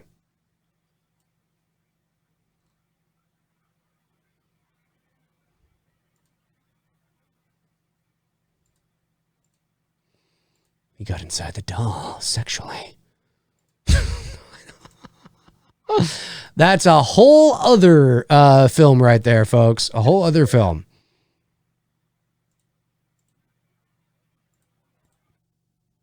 I like this cop. Why didn't this cop ever return? He wasn't killed, was he? No, probably the same reason why Catherine Hicks didn't turn. I think, the novelty of it just really ran itself like, come on, another one? It was fun the first time. It's like, I would have loved to have seen this guy. Even if you couldn't get Catherine Hicks, it would have been cool for this guy to return and to almost in some way become a father figure to Andy.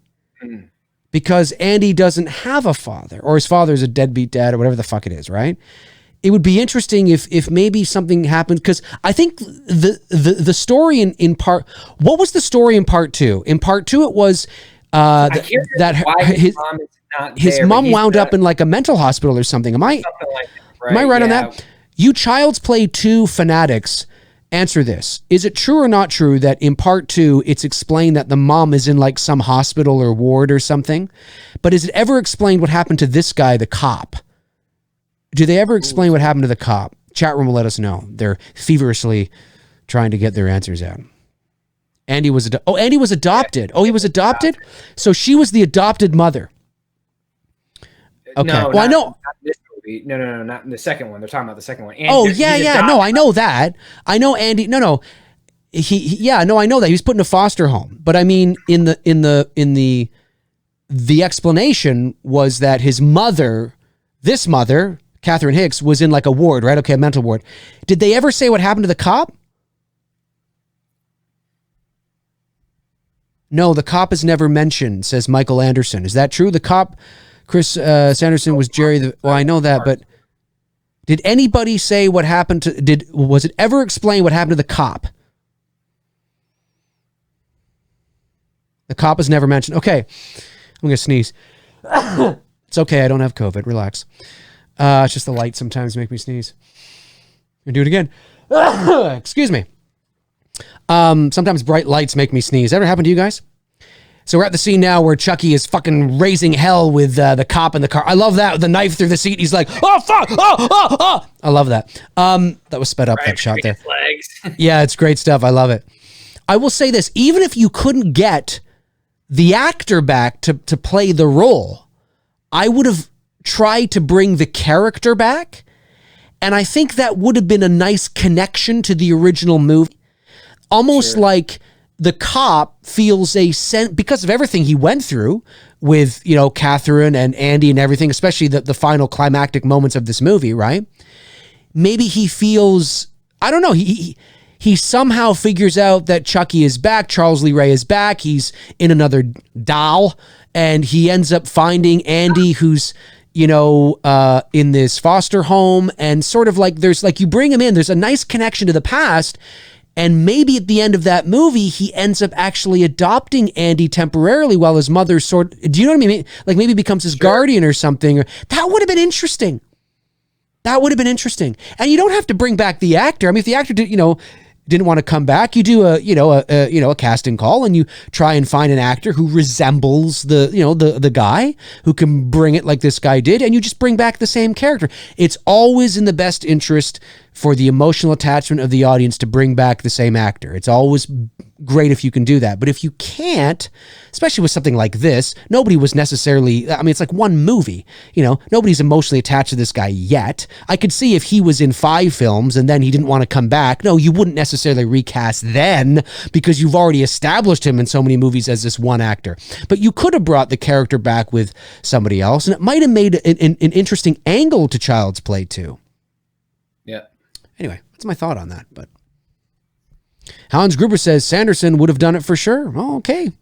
I love this. The hand coming around the court.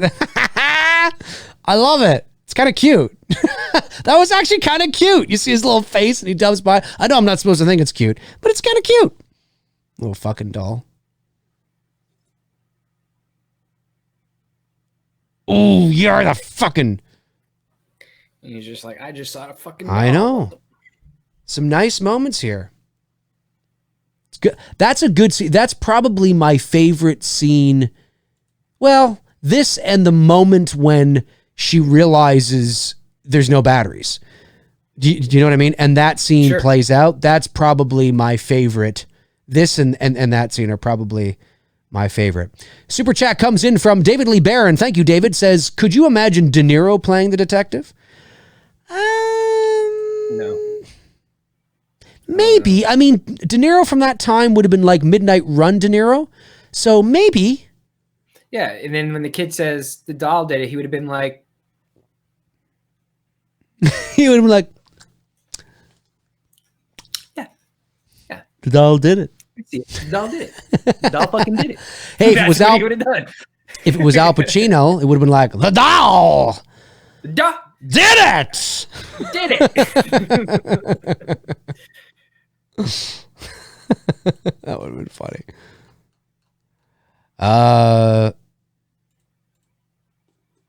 Yeah, they're like, you talking to me, doll? Oh, thank Talking to you, me? mighty Damballa, for life after death or whatever it is there. Yeah. And wait a minute, did we? Oh no, there's the guy. There's the guy because he comes after and kills him. Oh no, that's the cop. What am I saying? Why would the cop come up at her like that? Like she I know it's just done for the movie. You're trying to think it's somebody else. But he would have said her name way back there. Like he would have saw her and been like, Karen. You know, he wouldn't have walked up right behind her and been like, Karen. Some people are saying the cop denied everything in part 2. Oh, that was the story they said? The cop true? that's It's fucking lame. It's so That's not good. I wouldn't have done that. Really? Howard D sends a super chat. The cops denied everything in the ending of Curse of Chucky. Oh, I don't know. Suggested mom and the cop Mike are a couple, and he calls them, asks how's Mike? Okay. Oh, okay, there you go. Well, then he still could have been in part 2. He still could have been in part 2. I love that. Hi. What do you think? You like the way I am, you little fucking piece of shit?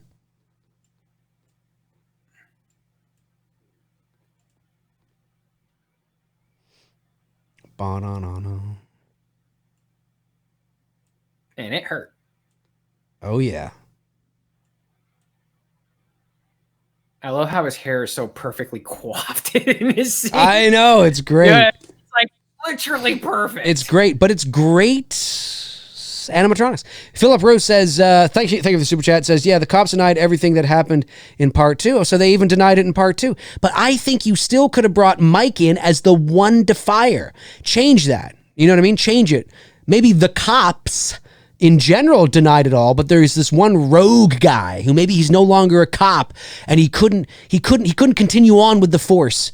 You know, he couldn't buy into the politics. He couldn't continue on being a cop, so he left the force and went rogue because of the truth of what actually happened. And he just couldn't buy into it. They asked him to say that didn't, and he couldn't do it because he's in love with Catherine Hicks' character and he knows the truth, and that's what I would have done. That would have been a good connection. Very generous super chat comes in from Todd Fayer. Thank you, Todd. Really appreciate that. Says, Dave, in your Loomis voice, can you say, I love Spam and yogurt? Michael, I love Spam and yogurt. It's not really a Loomis voice. It's just some drunk guy that I just half British sort of accent guy that I just kind of go to be Loomis. You want the Bible and Bond loves Spam and yogurt. It's kind of got a scream knife there. Looks very similar. I mean, not exactly, but. Oh, the voodoo knife? Yeah. Mm-hmm. Has a Very similar similar. stylistic look to it. Similar stylistic look.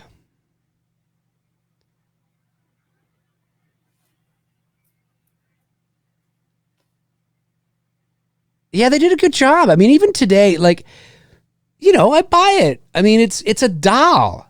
It's a doll. It looks believable. It looks like if a doll was really possessed, this is what it would look like. It wouldn't flow fluidly. It wouldn't look like a human, like the movements are so fluid. No, it would look like a doll trying to be a human. And that's what this looks like. This looks like a doll trying to be a human. So because of the mobility issues and because there's no joints, there's no ligaments, there's no bones, there's no, you know, it does, you know, it would, if it was real life, I imagine that is probably what it would look like. So I think that's why it still kind of feels like it holds up, because it's kind of what it would look like, I think. For sure. I love the scene that, when he's, hi. That's a lot of fucking blood. Does he die? I think he dies, right? Yeah, he's totally died. Yeah, voodoo guy. Yeah, voodoo guy dies. Voodoo guy dies. Voodoo guy dies. Hope you guys are all doing well in the chat. You guys are amazing. We love you guys. 149 people watching here on this Monday, March the 30th, 2020, 8:46 now, p.m. Eastern Standard Time. It's like a radio show update you just did. I did. His heart. His Say it.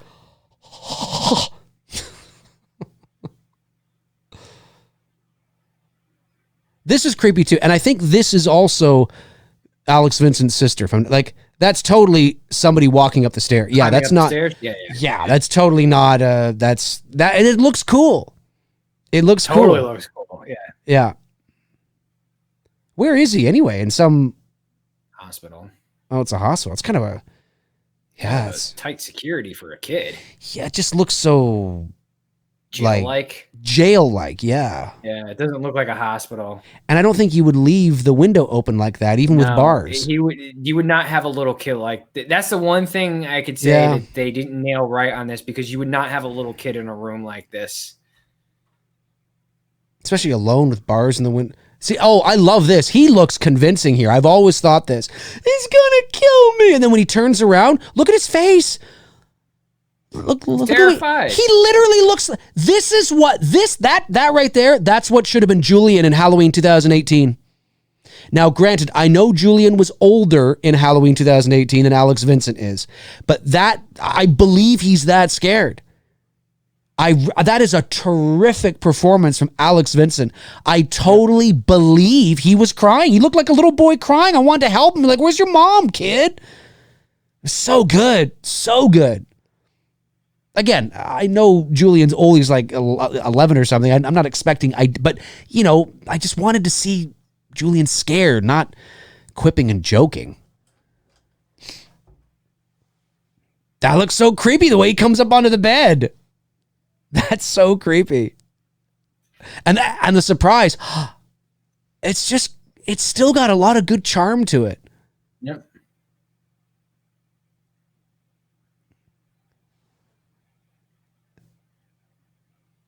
That's so good. I love it. Bobby Hall says, Dave, are you ever going to watch the Child's Play sequels past part 3? I don't know. Maybe. Just 2. Maybe. I don't know. Two.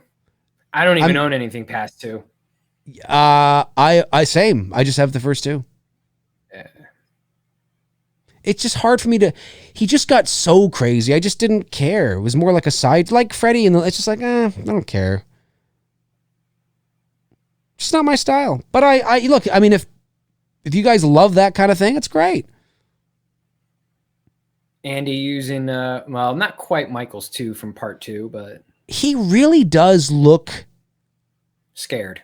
Yes, and he really looked like he fell there, and he looks like he's being directed. The director is probably right now telling him, look around, do this, do that, and they just would remove that audio. That's so great. He genuinely looks scared. Yeah, it's. I'm here now. It's gonna be all right. About to die, you fucking spam and yogurt. Actually, it sounded more like Malcolm McDowell's Dr. Loomis. Good.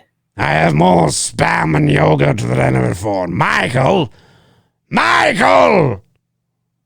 Laurie Strode will never see the light of Now, day. my question is, why didn't the guy take it off his head beforehand? It's a good point. Yeah. Why did he take it off beforehand? He had like plenty of time between the Oh, transition. this is some great effects too. Like when you start to see his good teeth and his eyes start and the face and shit. Definitely a good kill for sure. It's a good kill. It's a good kill. Oh, look at that! That's terrible. That's a good kill. And all you would have done, all they would have done was they would have kept him on the floor. Well, he might have gone to him. No, maybe they would have kept him on the floor and done the makeup there. Maybe. It was a good kill. It was a good kill. It was a good kill. It was good.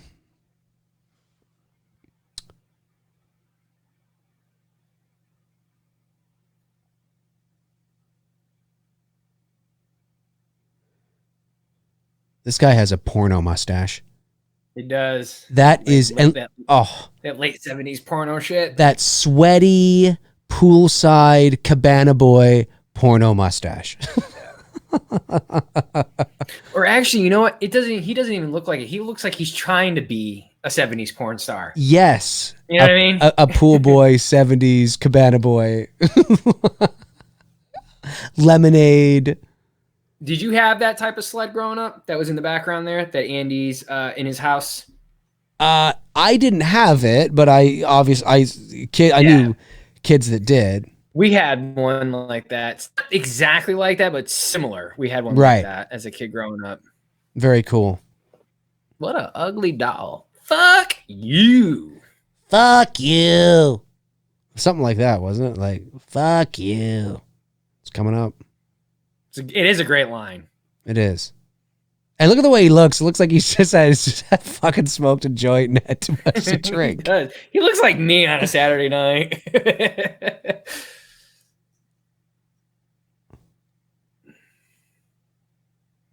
Fuck you. We're coming up to the climax because Andy's back in his apartment. Howard D says Thumbelina from Total Recall was a Chucky stunt double in this. Oh, fascinating. I did not know that. You Chucky heads, Chuck heads, Chucks, Chuck Chucks, Chuck Chucks. Chuck Chucks. Chucky heads out there. You Chucks. Chucky mother. Oh, Andy's hiding in the closet. Laurie Strode, 1978. Chucky's gonna come up and start smashing through the fucking shit. Can you imagine? Go all Michael. That's a cute kid, man. Andy was a cute kid. Very believable. Had the sweetness, the innocence. You know what I mean? He's like that kid next door. You know, there's like the girl next door. He has like that really kind of soft, cute kind of kid, like, you know, kid you want to, you know, that just was totally a stunt person or an actual person who Chucky kicking open the. You can totally tell. Oh yes. Oh, 100%. But really Same cool thing though. Here with Chucky walking, but I like it. They're not revealing the face. The way they're framing it, it's framed perfectly where you don't need to see the face, so you're not giving anything away. I love when you just see the knife because it looks the way he's walking. It looks like you can totally put like he's like it's like he's walking. He's got swagger, man. He's like shaking his hips like Norman Bates in Psycho when he's walking up the stairs. He's like throwing his ass from side to side. It's funny. Yeah, fucking get him, Andy. Come on. Great POV shots. Of course, it's a bit lower than even Andy. That's great because that's not on any track either. That's not on a dolly track. That would have been handheld probably. They're probably down. Not handheld, but it's on a... Yeah, anyway. Thinking out loud. Thinking out loud. Fuck out. As Chris Rock would say, you got knocked the fuck out. You got knocked the fuck out. Zach Axiola says, if you were chosen to direct episode 7, 8, 9, what would your story be? Would you keep the primary focus on the original cast? Oh, God, I have no idea. That's a big question. I have no idea. Would make for a good McRae video though. It would. I'm not sure what I would do. I would definitely, I don't know. I've never really thought about it. Oh, Chris Tucker. Yeah, I said Chris Rock. I don't know why I always get those two dudes. Oh, Chris Tucker. I like Chris Tucker a lot, actually. Yeah. I think he's funny. Chris Tucker was in Friday. He says the line, you got knocked the fuck out. I said Chris Rock. Yeah. Too bad he didn't go off and do really anything other than... He did Rush Hour. That's what I was going to say. Other than that, though, he hasn't... His stand-up done shit much. is fucking hilarious. Yeah. Chris Tucker's. Yeah. Yeah. And Chris Rock's. They're both stand-ups are really good. That's some Ghostbusters fucking effects right there. Oh, that's very Ghostbusters. Love it. Effect. I love it. I love it. It's a matte painting, and I love it. Yep. They were still using matte paintings in the 80s. I think the 80s, I don't think they used them in the 90s, because once digital technology really took off, there was no need for them anymore. But that definitely is a matte painting when you just look at the whatever, at least partially. Rosno Mandela, Rumbambambandindam, Brumbabambambila, Rumbabambam. It does sound like a rumba song. It does. Rumba. Oh, look at that. The way he fucking bites her, it's like fucking just rolling over and shit. Now that's a kid. That's a kid who jumped right up. For sure. Oh, the slashing on the... Oh. The worst is still the Achilles heel in Pet Sematary, though. Oh, that's still the worst. Oh, yeah, with Fred Gwynn. Yeah. I hate watching that kill. I can't watch that kill. Because I hate that. The Achilles heel one. Oh, yeah. That's still the worst. Bum, bum, bum, bum, bum. Chumbawamba. Chumbawamba, bum, bum, bum, bum, bum. Yeah, you know, I was just talking about that the other day when somebody my age was making fun of the pop music today. And I'm like, really? Fucking Chumbawamba? You're going to say Chumbawamba was fucking better than the pop music? I'd say we had shitty pop music too. Oh, of course we did. Every generation has good music and shitty music. Everybody does. And it's all relative. I mean, the kids that are bopping around to Billie Eilish today will be made fun of 20 years from now, and then so on and so forth and so forth. Yeah. That's what we were saying. I was like, the kids who are listening to Billie Eilish and all these artists that now they're going to be laughed at 20 years from now is because they're old. That's just like we are with our music. That's right. Oh, right in the gut. Whoa. Listen, there was a time when I wouldn't have minded seeing Madonna in a bathtub. But you know, today, and don't get me wrong, she looks good for her age, but Madonna, you're not 20 anymore, okay? Oh my God, I saw that the other day. I'm like, I was like, man, is this someone impersonating Madonna?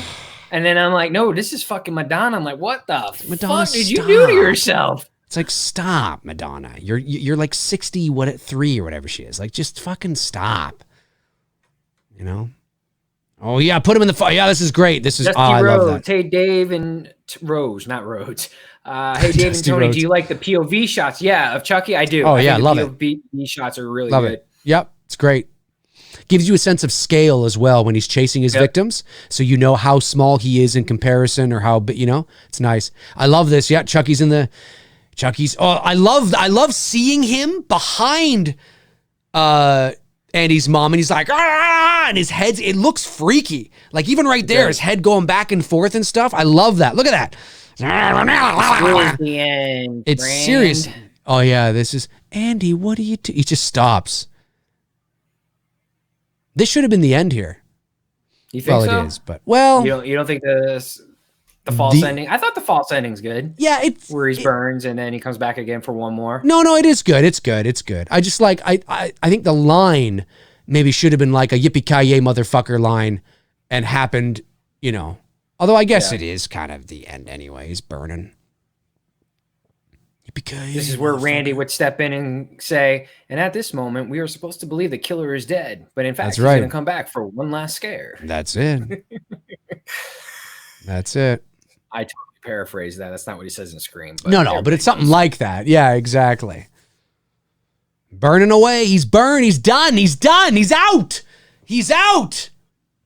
I'm telling you, he's out, ladies and gentlemen. He's out. Oh, my baby. She's talking about somebody else. Maybe. Maybe. Kyle Sanford says, what are your thoughts on the Roger Moore Bond films? I've only seen one. and it was years ago. So I don't I'm know. not really a big Bond fan. I've really, honestly, I don't think I've seen any. I've seen snippets of stuff like on YouTube and clips, but I've never seen a Bond movie from start to beginning or start to end. Gotcha. Chucky's gone. He Michael Myers that shit. Andy, get you and your candy cane striped shirt out of there. That kid fell on the ground. It was good. I love this. Just the one eye. It's so good. It's so good. It's good. It's good. It was a great ending. Like a great moment. Now that's a kid. Give me the boy and I'll let you live. That's actually somebody in there, I'd imagine. Like when they're doing, maybe not, but it looked a little too fluid, but it was good. Yeah, too fluid. I love this. Give me the boy. Give me the boy. Why would you want a boy? Like, wouldn't you want an adult? Because if you get inside the boy, you got to be a boy. Like, wouldn't you want to be an adult? Yeah. Like Frank Riker, except for Leatherface, all 4 major horror icons have been set on fire. Michael has, yeah. Freddy obviously has. Jason has. Ghostface was set on fire? Oh, I don't know if Ghostface was set on fire, was he? Not that I. Billy shot. Got some Shining shit going on here. Oh, yeah. No, Stu doesn't get burned. Part 2, they don't get, no, they get shot in part 2. Part 3, they get shot. The Roman gets shot. Doesn't the cop come in and shoot him? Or something like that. I'm trying to think of the big 4. I like that. Give me the boy. We didn't say Freddy? that. Did. Oh, yeah. Jason, He's getting shot. Michael, yep.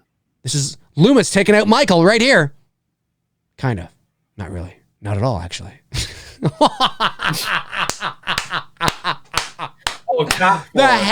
The head blown off was amazing. Yeah, the top 4, that's why. I love the body parts flying off. Oh, yes, more, and down goes Chucky. I love it.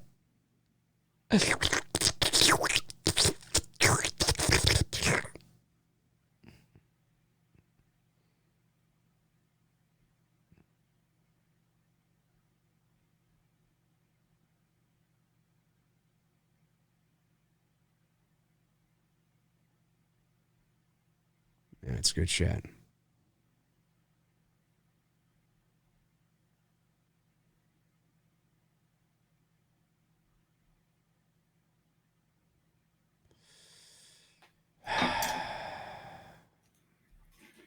It's coming to the end here, folks. Coming to the end. The 4th, Frank, I agree with that one. The 4th of the horror icons is definitely open to discussion. Everybody, I think, has a different top 4. We're all pretty much within the same ballpark. If you had to pick the 6, it would definitely be Michael, Freddy, Jason, Ghostface, Leatherface, and Chucky. Those would definitely be the core 6 that everyone would mention. The top 4 will definitely flip-flop from person to person. The 3 are pretty much agreed upon as well. The top 3, I think, are pretty much universally agreed upon. Michael, Jason, Freddy. Yeah. The order changes from person to person. Yeah, Those, right. I agree with that. That's the core 3. Yeah. See his don't you touch one button. Like, it just would have been so great if he was a character in the second movie that quit the force because they wanted him to pretend that none of this happened, that nothing happened. And and he didn't want to do it. He didn't want to buy into it because of Catherine Hicks. I forget her fucking name in the movie, but her character and Andy and everything. And I think. What is it again? Is it Karen in the movie? Yeah, maybe it is Karen. But yeah, that would have been an interesting dynamic to bring him in, and he needs to go to Andy, and because she can't get to Andy because she's in the institution. So he needs to go to Andy because Andy's in trouble again.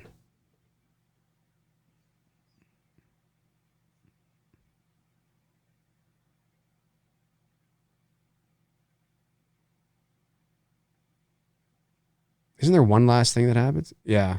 Yeah, look at that. You gotta shoot him in the heart. Yeah. It's so great. The way he's moving around. So there were two false. Great animatronics again. Yeah, What's his yeah. name did the animatronics in this? Oh my God, I used to know it off the top of my head. Shoot him in the heart. Shoot him in the heart. Who did the animatronics? You know this, Dave, right? I don't off the top of my head. Oh my God, I'm drawing a blank on his name. Shoot him in the heart. Come Go in the on. chat room and get me. I'm just Here we being go. lazy right now. Oh, right there. And I love how there's blood that actually like hits the wall, which is great. Kevin Yager. I know I'm probably butchering that, but yeah, that's the guy who did the animatronics in the Chucky first film. Did a great job. Fucking holds up. No one's been able to fucking come close to what he did in the first film. Second one was okay, not bad, but again, as Chucky progressed in the Yeah. And the worst thing I've ever seen in a horror film was two dolls fucking in The Bride of Chucky. Yeah. That like literally was just like, okay, we're here. I don't want to see we've that. evolved to. Yeah, I don't want to see that. I don't want to see that. Super chat comes in Frank Riker. What if Chucky possessed a blow-up doll? Hey, why not? At this point. Hey, ho, ho. The blow-up doll has got to go. I fucking hate that Yeah, shit. Corey Dean, I agree with you. I do agree that the way they bring Chucky back in the second one, it's a stretch, but it's probably the best that they could come up with, you know? Yeah. Here comes the last shot coming up here. I love the way he turns around and there's a freeze frame. He's skeptical. I love it. And I like the theme. That plays over the end credits. It's good. I like it. It's not one I listen to a lot, but it's definitely a good soundtrack. Right there, just before the door closes, the light on his face. Oh, such a great shot. Creepy. Oh, that's good. And then here comes the theme. It's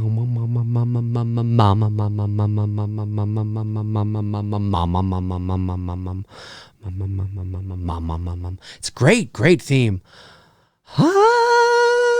It's great stuff. Yeah, it's just a great theme. This is a great theme. Was this theme ever used in any of the other films? Good question. I haven't putting seen it out to Child's Play 2 in so long, and anything beyond 2, forget it. I don't know. I'm going to put it out to the chat room. I have no idea. Hey, that was Child's Play 1988, ladies and gentlemen. 1988, the original Child's Play. And and everyone's saying, no, I don't think so. That's too bad because that's a cool little jingle there that they had during the end credits of the original Child's Play. I just don't know. Yeah, I'm not. Well, no, the chat room's saying they don't believe so. So I don't know. We'll have to see. Hey, let's take your questions for a little bit, folks. Let's take your questions. We started the movie a bit late today because Tony and I had to rant and rave about something that, unfortunately happened to Tony over these last couple of days, over the weekend, essentially, and we had to rant and rave. And it's taking my mind off of it, which is always the best. It's therapeutic to just chill out and forget the dumb shit. Exactly. So let's take some of your questions for a little bit. Frank Riker says, "What about Rushmore or?"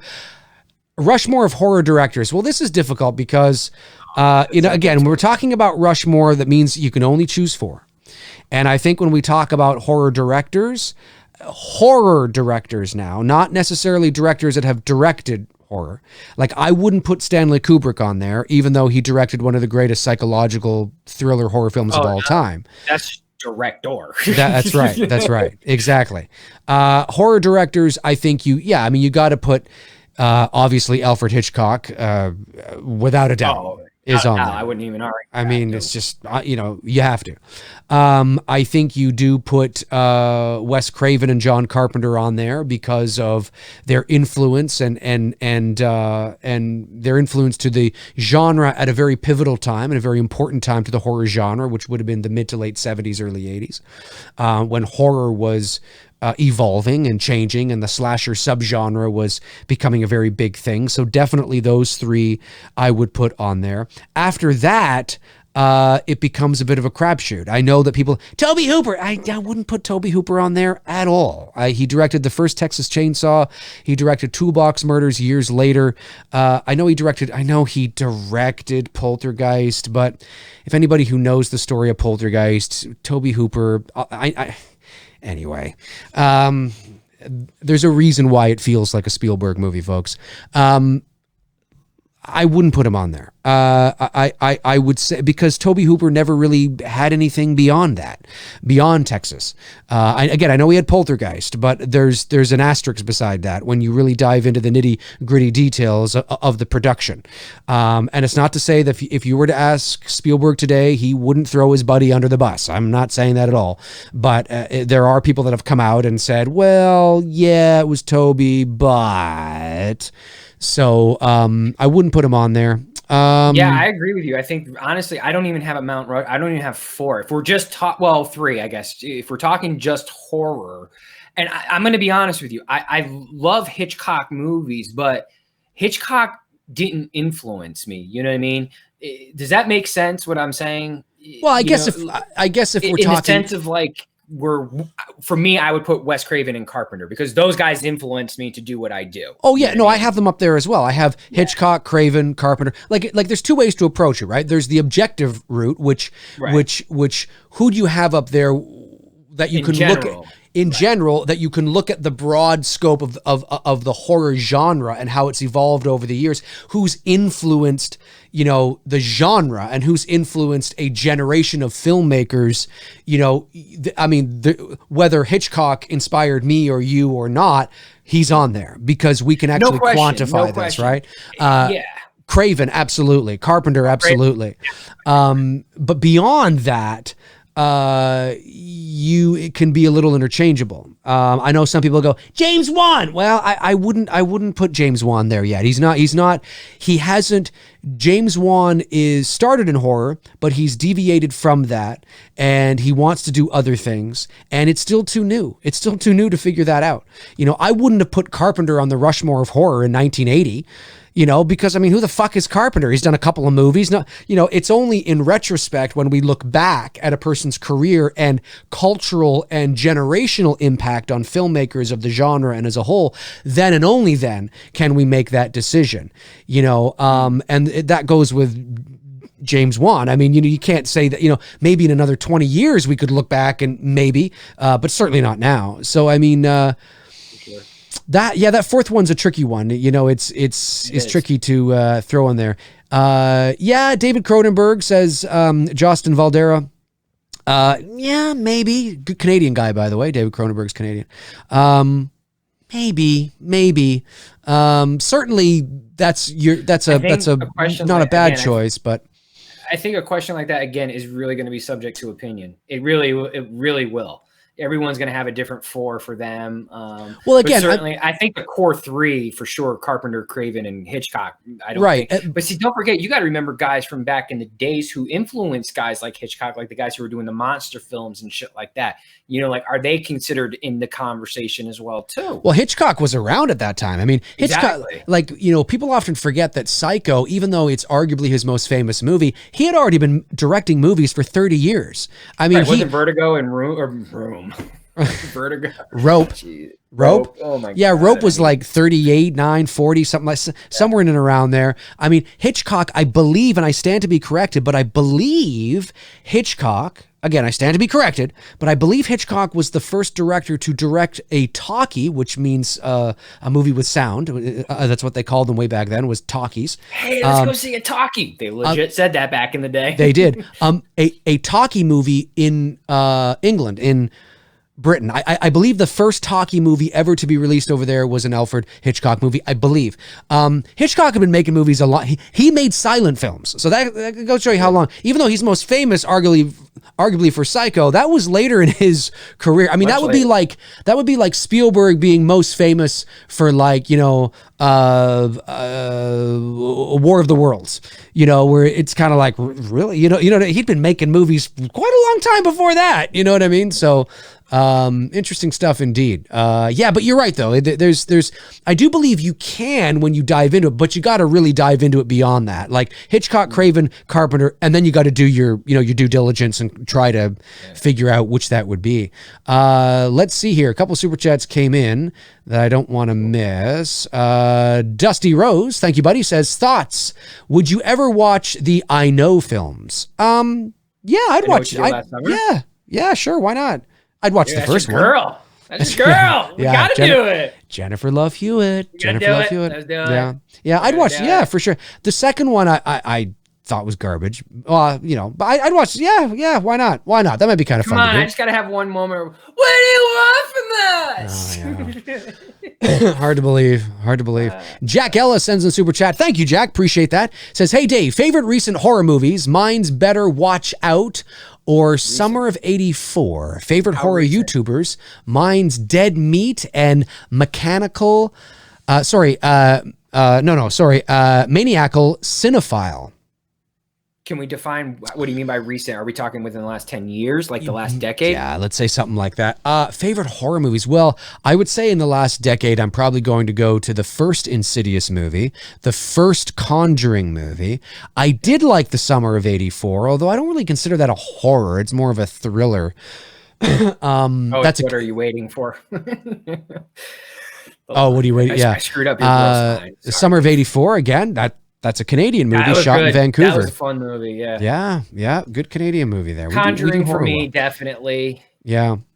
Because that's on my top 10 favorite horror films of all time. Yes.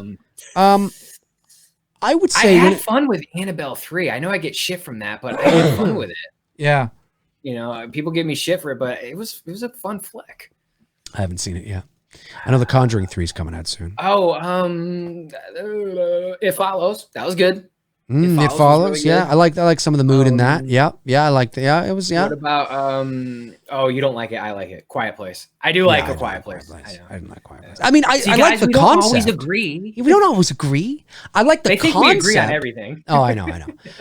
I like the concept of A Quiet Place. Yeah. I had trouble believing in the choices the characters made, and I agree. I got you. Yeah, like you wouldn't have a baby. Like, come on. No, that was like, why are we doing this? When your life depends on being quiet, you don't have a baby. And the excuse that people use is, well, they have to rebuild the population. No, first of all, there's other people out there. And second of all, you don't risk your own life. I mean, if you die, what's the baby going to do? Like you have to get the baby to at least 15 years old before it maybe has a chance of survival. So, I mean, those are just odds you just don't want to take. Anyway, favorite horror YouTubers, mine's Dead Meat and Maniacal. I keep saying mechanical. Maniacal Cinephile. I would say that I don't have one. It's funny. I don't watch, besides sort of just just kind of like the circle, like, your Cody Leaches and your Whams. And yeah, I gotta be honest with you. It's like, it's funny. That's it. I watch you three, you, Cody, and Wham. That's it. I don't watch anyone else. It's kind of funny. It's like, as and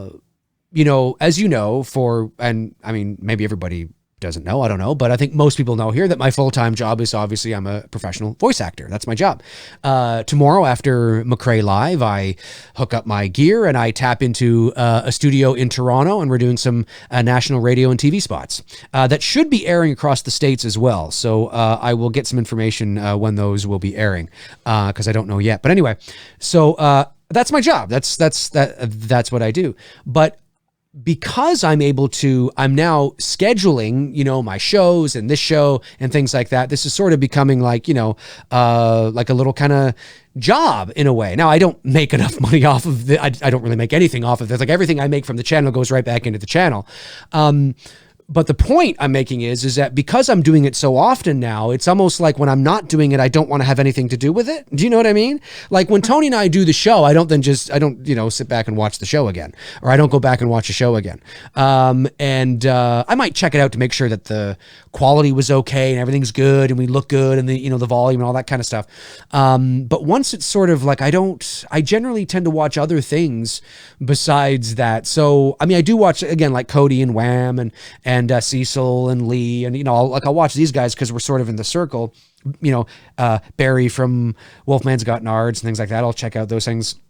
The thing is, time, but again, I don't really have it because it's not my job, but I'm in it now, right? So I'm always there. So when I'm not in it, I'm not in it, you know, and I'm busy doing other stuff. You know, I got 2 films I'm involved with. I got, you know, the voiceover work and all that kind of jazz. So I had never even heard of Maniacal Cinephile. I've heard of Dead Meat, but I have no idea who the hell Maniacal Cinephile is. Not to suggest that he's not amazing, but I've never heard of him. So yeah, I don't know. What about you, Tony? It's interesting because for me, and this question is, you know, because I don't do YouTube other than doing this show with you. That's it. So I'm now talking as someone who watches YouTube, and right. For me, I can, you know, you, Cody, and Wham are pretty much going to cover any Halloween topic. And beyond that, it's just basically repeating almost everything you guys said. You know what I mean? And that's not a diss to the Wolf Nards guy and what is the drums? Drum Dums. Drum Drums. Sorry, dude. I always fuck your name up. And that's Drum my fault. Dums. They're great. They're great. But you know what I mean? Like, there's only so much of the same information I'm going to be able to take in. So it's not like a diss. And you and I connected very early on, and I knew the guys from Wham. I don't know them 2017 or something. You know, I knew who they were. You know, same thing. Cody and I have chatted a little bit on YouTube, but we've never engaged beyond that. But cool dude, very very cool dude. He's great. Really, I had him on McRae Live a couple weeks ago, whatever. Just awesome. Great, you know, that was so. As a person who's actually now watching you guys, that's really where it ends for me. I don't really go past that because I try to watch, like Dave. You know, I have my job and I got my work to do, and then plus I'm creating my own content. I try to really limit my YouTube watching to just you guys, and then everything beyond that, dude. I watch the most boringest shit. Like I watch space documentaries. I'm in a Jack the Ripper documentary thing over the last couple of weeks, and very cool. It's the same thing. Do you know what I was watching last night? And I know all about this. I know all about it, but I find it so fascinating to just watch it. Anyway, like I know all about the story and this and that and all that kind of stuff, but this was what I was watching last night. I was watching a documentary, and I know all of I've watched this documentary before, but I watched it again because I find it so interesting and fascinating. Is a documentary on the JonBenet Ramsey case from 1996, right? You know, I know what one you're probably talking about. Yeah, and I've seen everything, and I am personally of there wasn't an intruder. Some weird fucking shit went down there. The parents know exactly what happened. They're lying sacks of crap. But anyway, having said that, that's what I'm watching. You know what I mean? Like I'm watching, like I'm not, because it's almost like again, even though I don't. And when I say I don't make money from this, what I mean is that it's not like it goes. It's not your job. Yeah, it's not my job. It goes into the channel, you know, to upgrade, you know, the experience, the show, the, you know, equipment, all that kind of stuff. And but because I'm doing it so often that when I'm not doing it, I don't really want to be invested in it. It's like if you work at a certain place, you come home, the last thing you want to do is then revisit anything that has to do with that place. So it's kind of funky. So it's interesting. I really enjoy this. I enjoy it because it's a great sort of time to connect with you guys and talk with you guys and create a community, which is what we're doing here on the Dave McRae channel. So it's just it's been awesome. I really enjoyed myself. And but yeah, I don't know. Maniacal Cinephile. I'll have to check them out. Dead Meat I've heard of, but not Maniacal Cinephile. I just let me hear a couple more super chats came in. David Lee Barron says, if you had to make Michael Myers talk, what would you want him to say? I would not want him to talk. I can't even. Character so great. Yeah, it's hard for me to even approach it. Like I get what you're saying, David, but it's hard for me to even approach that because I would never approach it. It would never cross my mind. I would never have Michael talk. So it's like, yeah, but if you had to have Michael, then I would walk away from the production, or I would fight. I would fight with the production and say, or I would just get somebody else to do it. I would say, then you figure it out. No, we need you. You have to figure out what he's going to say. Oh, and I could have him say anything. Yes. And then then I would say, I should never talk. That's what I'd have him say. Robert Kitzmiller sends a super chat. Thank you, buddy. Actually, I should. Well, no, I think Tony agrees with me on that. I was just going to throw you that question, but you agree that he shouldn't talk. So. Oh yeah, no, hell no. Robert Kitzmiller says most iconic voice in horror. Ooh, I'm going to say either Vincent Price. Damn, you took mine. Or we think alike in some aspects. We do. Vincent Price or. I can't think of anyone past him. To be honest with you. He's great. Vincent Price is good. iconic. Yeah. I mean, I was gonna say Robert Englund as Freddy, but they change his voice so much throughout the franchise that I don't think he. Yeah. And original- again, it depends on what the measuring stick is. Who's the woman? The woman who played Reagan's voice in The Exorcist. Oh, right. I 'Cause it don't know wasn't her Linda, name. It wasn't Linda Blair. No, but I that's can't true. remember her That's true. name. Your mother sucks cocks in hell. Right. You Her. have to be at 12 years old having to say that line. Well, that's why they say it. Yeah, I know. Yes, that's right. Her. I don't know her name. The chat room will let us know who was the voice. Because you think of Vincent Price, he was the Grinch, right? The No, it original wasn't Grinch. Linda Blair. We're talking about the voice of what's the demon's name? Pazuzu. Pazuzu. Yeah, we're talking about his voice, not the voice of Linda Blair. Yeah, not Linda Blair, because a woman actually does the voice. Linda Blair did say the lines, but they dubbed her with a woman Right. who actually makes the voice, the sound that we hear when Reagan's Right. possessed. That's right. That's right. Yeah, because the woman had What's to her have name, something man? to match She's a to. voice actress. What is her damn name? I forget her name now. Someone's gonna get it in the chat room. Hey Someone's gonna- Google, who is the voice of Pazuzu in The Exorcist? Mercedes McCambridge. Mercedes McCambridge? That sounds right. That sounds right. That sounds right. Yeah. See. It's not fully. It's Carlotta Mercedes Angus McCambridge. Okay. Say that 5 times fast. That's like saying Carla Titelli's name from Cheers. I can never fucking remember her 10 names. She's dead. She died in 2004. If it's the same woman I'm thinking of. But yeah, I gotta go with you, man. Vincent Price. It's really, he's the voice there in Thriller. He's the voice of the Grinch. I was saying that before, even though it's not horror, but it's an iconic character. Well, yeah, and again, it all depends on what your measuring stick is, right?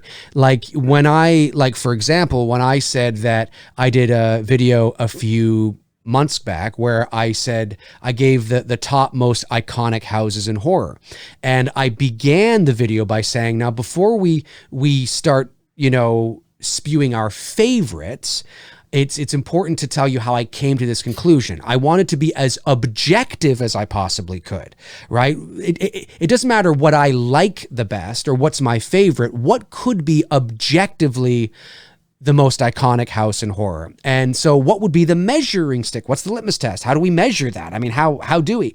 Well, my thought was, what house would be the most recognizable to the average person on the street? Not horror fans. Now, a horror fan can be a person on the street, but what is the average person on the street? If you go out onto the street on any sidewalk in a big city somewhere, whatever, what is the one house that the most people are probably going to recognize the most? I think there's two. And that would be, well, but even above that, I think the most recognizable house in the history of horror is the Psycho house. That was what I was going to say. Yeah, and I think above all. And then I think maybe the Amityville Horror House after that, because of the windows. Before it was remodeled. That's right. No. Before it was remodeled because of the moon half-shaped, windows. The Myers house is dead last. I don't think the average person on the street would be able, because the Myers house was only used in the first movie, and then in the second movie it was used, in a couple of scenes, but beyond that, it was never used again. The original Myers house, it changed so often. The Elm Street house, I think, would be pretty recognizable, but not nearly as recognizable as the Psycho house. I think I think you could not know a damn thing about Psycho, haven't seen a movie about it, and that fucking Psycho house. That is in not just horror pop culture, it is in pop culture. You know what I mean? And it depends. Do you think 1313? I can't talk tonight. Jesus. 1313 Mockingbird Lane would be recognizable? Let me have a look. It's the Munsters house. Yeah. I recognize. I mean, I think a lot of people would. I don't know if we would call it horror, but I think a lot of people would recognize the Munsters house. I'm going to say no. No. I don't think the average person would look at that house and be able to instantaneously say, you know, yeah, the Monsters house. I don't think so. I think the Psycho house is it's not just it's not just a symbol of Psycho, it's a symbol of horror. Yeah. And that's what's so that's why I think it is the most iconic and most recognizable house in all of horror. I think, you know, the Myers house is a symbol of Halloween. You know, the Elm Street house is a symbol of Freddy and the Elm Street franchise. The Psycho house is a symbol of the horror genre, because arguably Psycho was the seed that made the switch of horror, you know, and things began to go to, it's a symbol. I mean, it's just an absolute symbol, especially if you got Anthony Perkins and his lanky, tall body and his silhouette outside of that house. I mean, it's so recognizable. You know, maybe not to a Generation Y or, you know, person today or something, but I think the average person on the street would be able to instantly say, yeah, you know, the Psycho house is the most, but my favorite, of course, would be probably the Elm Street house or the Myers house, right? But I wanted to remove my attachment from it and look at the Psycho house. Although I do love that fucking Psycho house. It is so fucking good. But that's how I came up with it. So again, when we ask like, what's the most iconic? What's the most this? Don't be afraid, because it might be cool for Tony and I, and it might make it kind of fun for the chat room as well, to maybe what's the measuring stick, right? Like, what do you mean by most iconic? Because generally people answer with favoritism. You know, they tend to answer personally. So what do you think is the most iconic voice in the history of horror? Yeah, Dr. Loomis, you know, and it's like, well, you know, if you think about it objectively, probably not, you know what I mean? He's iconic, but I don't know if, you know, anyways, I rambled on, but I think you get my point. Yeah. A couple super chats. I don't want to miss them here. But great question, Robert. Great question. Sure. Frank Riker says, D&T, do you think Blockbuster would do good with all this isolation if it was still around, or if there were more drive-ins? Well, Blockbuster, no, because I think Blockbuster would be closed unless you're talking because you're touching things. Yeah, exactly. Drive-ins with the social distancing, probably not. Even though you're in your cars, you're still so close together, and who's to say that none of us are not going to get it? I still think they'd close the drive-ins, funny enough. I think they would. I agree. Because of the social gathering and things like that. But super chat from Anthony T. If you were stranded on a desert island, what would your 3 movies you would watch forever? I think we've had this question before. 3 movies, though. Okay, so not just horror movies, 3 movies. Take it away, Tony. Wait, what was the question? Which 3 horror films I would take on a desert island? No. Which 3 movies would you take to a desert island to watch forever? The Karate Kid. Debbie Does Dallas. All-time favorite movie. The Big Bootylicious. No, The Exorcist and Halloween. Big Bootylicious. Wait, forever though, and nothing else? Well, Halloween. Yeah, The Exorcist and the Karate Kid. That would be it. I would definitely take Planes, Trains, and Automobiles, because I need to laugh. I would take the original Halloween, because I need that, I need to be scared. And I would take probably either the original Halloween or Black Christmas, but I don't know.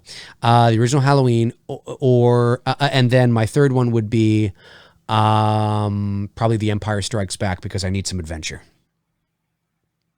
That's what I would take.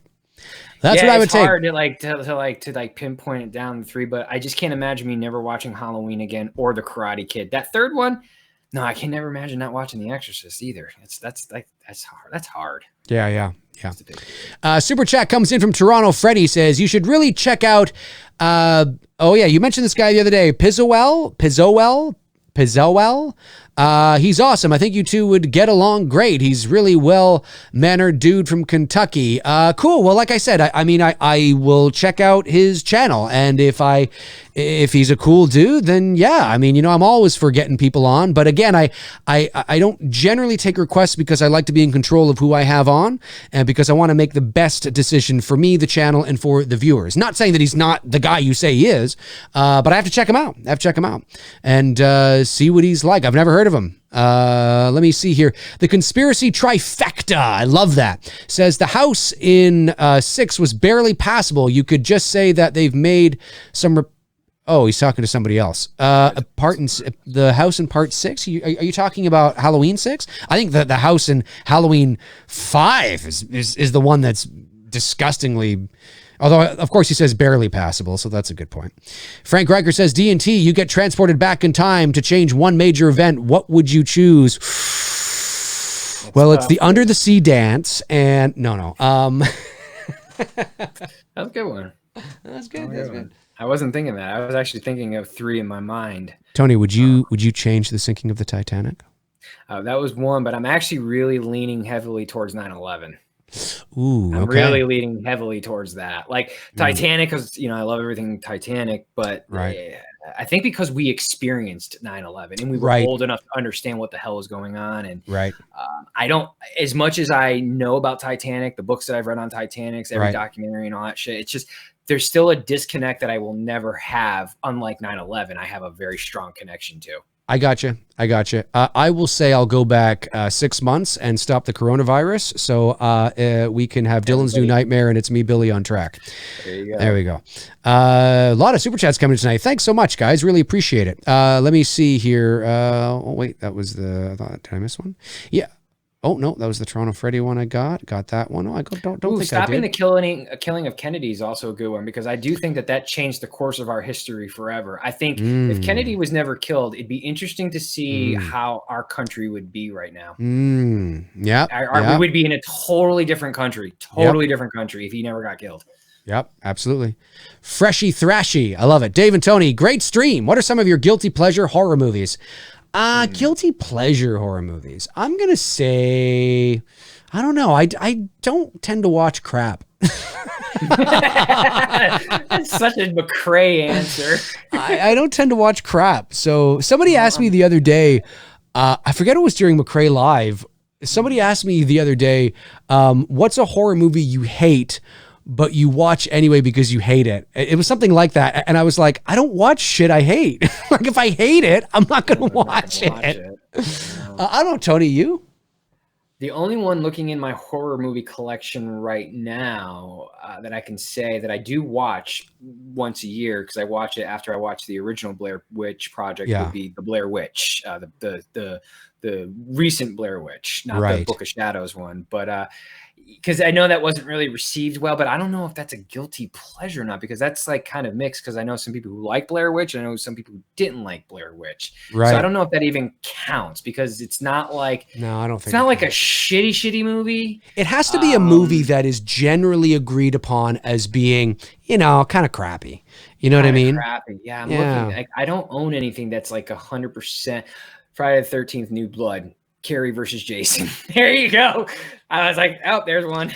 There you go. My collection. Guilty pleasure. You see, I would say for me, a good one to say years ago would have been A Nightmare on Elm Street 2.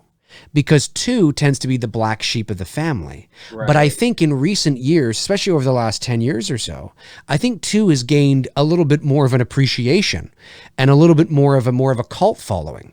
So I think, at one time it was sort of, hip to say that, I liked, or not hip, I guess it was not hip, let's say, to say I like A Nightmare on Elm Street 2. And because everyone's like, that's crap, that's the worst. Because at one time, look, there are people out there, and even still to this day, there are people that think A Nightmare on Elm Street 2 is the worst in the series. I don't know how they think that, but there are people that think it's the worst in the series. And so I'm going to say A Nightmare on Elm Street 2, even though I think it's actually not nearly as bad as people say it is. Now, what is your guilty pleasure in general? What would you say that, like, maybe you not movies? Whether it's shows or just anything, Like, okay, for example, like my guilty pleasure, I am like, and I said this earlier, I'm a big nerd when it comes to space shit. Like my go-to movie when I have a good stone session is Yes. Interstellar, because I always feel like I'm 10 times smarter watching that movie when I'm high. Like, I don't get what's going on and what the fucking dialogue is, but I'm like, Right. this is the most fucking intense thing I'm watching right now, and it's just so fascinating. I would say that concept of that, but anything space, anything doesn't Yes. matter. Documentary, I'm such a geek for that shit. I'm going to piggyback on that. I'm not, I wouldn't say Interstellar. I didn't love Interstellar, and there's reasons for it, but that's a whole other show. But I love the concept. And, and I love talking about, you know, the theory of relativity and time and quantum physics and string theory and all that. So I find, and again, I don't pretend to know I'm not Carl Sagan here, but I love the concept of all that. Yes. And I've even thought of and I thought of this years ago. I thought of this when I was in college, and of how cool, like, the theory of relativity is a real thing. And, you know, and again, I'm not going to say anything that is probably scientifically accurate here, but the concept you'll understand. Like, so for example, if like Tony and I were in a spaceship and we were traveling at the speed of light across the Milky Way galaxy, and we traveled for 5 years, okay? Like 5 years real time, for us, it's 5 years, okay? Maybe it's 2.5 years, you know, or yeah, 2 whatever years there, and then another 2.5 whatever years back. As we come back to Earth, and again, I'm not accurate on this, but as we come back to Earth, Tony and I will have, and again, we have to be traveling at the speed of light the entire time. Tony and I would have aged 5 years. So we'd be, you know, 45, right? But you guys here on Earth will have aged like 30 years or something like that. And that shit fucking fascinates the fuck out of me, because time is relative, and time moves faster as you get closer to the speed of, or sorry, slows down, excuse me, as you get closer to the speed of light. And therefore it gets faster than everybody else.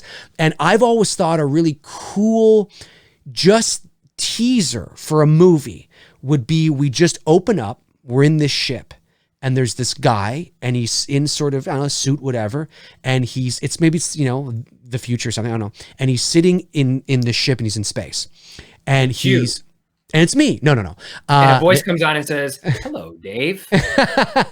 Hello, Dave. I can't do that, Dave. I love HAL 9000. Dude, how many times did you get hit with that growing up? Be honest. Yeah, a lot. Don't do that, Dave. And by the way, that voice actor who did that, I forget his name now, Canadian. Anyway, so gotta plug that. But so what's I think he's Canadian anyway. I'm gonna have my foot in my mouth now if he's not, but I'm pretty sure he is. Anyway, so it's just this shot. This guy, he's seated in a chair, okay, like this or whatever, and it's a dark room, right? It's like a cockpit, you know, or something. And there's this, and the window to space is out there, and he's approaching Earth. And Earth is just this little blue ball sort of way in the distance, and he's approaching Earth, and maybe he's doing a crossword, you know, puzzle or something, and it's quiet, and maybe you just hear, you know, a little bit of the beep, beep, beep, beep, you know, of the mechanical stuff in there or whatever. Yeah. And he's there, and he looks out, and he sees Earth, and it looks close, but they're probably still, say, like 2 weeks away, right? You know, or something like that. And they're approaching, and what you don't know is what the movie's about is that they've been gone for 30 years, and they're now approaching Earth again, and something like, you know, 500 years has passed on Earth or something crazy like that. And I got goosebumps when I was thinking of this, because I was thinking about being in there, and there was a point when they lost all transmission or something, because they traveled so far, like they went to the galaxy of Andromeda or something, right? You know, and now they're on their way back, which is the closest galaxy to the Milky Way, but it's still like 2.5 million light years away, and it's on a collision course with ours. Don't worry, we have like 9 billion years or whatever. But anyway, so what's cool is that I picture like this moment, like getting inside this character's head, what that would be like to know that you are approaching Earth, and 500, maybe it's not, maybe it's 100,000 years, I don't know, but like 500 years have passed. What am I coming back to? What is going to be down there? What's the world like? What the fuck is going on. Now, of course, there's the idea of, well, would you not be in communication with somebody this whole time? But you'd fill that in, like you'd figure that out when you break down the story and the script. But it's just that moment when the character's looking out, and he's there and he's quiet and he has a moment like, what is the world like? Well, it's still there, but what's down there? Is anybody there? Like, it's so cool. It's such I love those concepts and shit. And I wish we could see more of that and of course the whole like movie, it's a character study. Most of the film takes place on the ship. It's this approach coming to Earth. So you build this suspense and these ideas and concepts, and maybe they get close enough that they're beginning to sort of try to make contact, right? With Earth and shit like that. And it's this whole building thing. And the climax of the movie is them coming to Earth.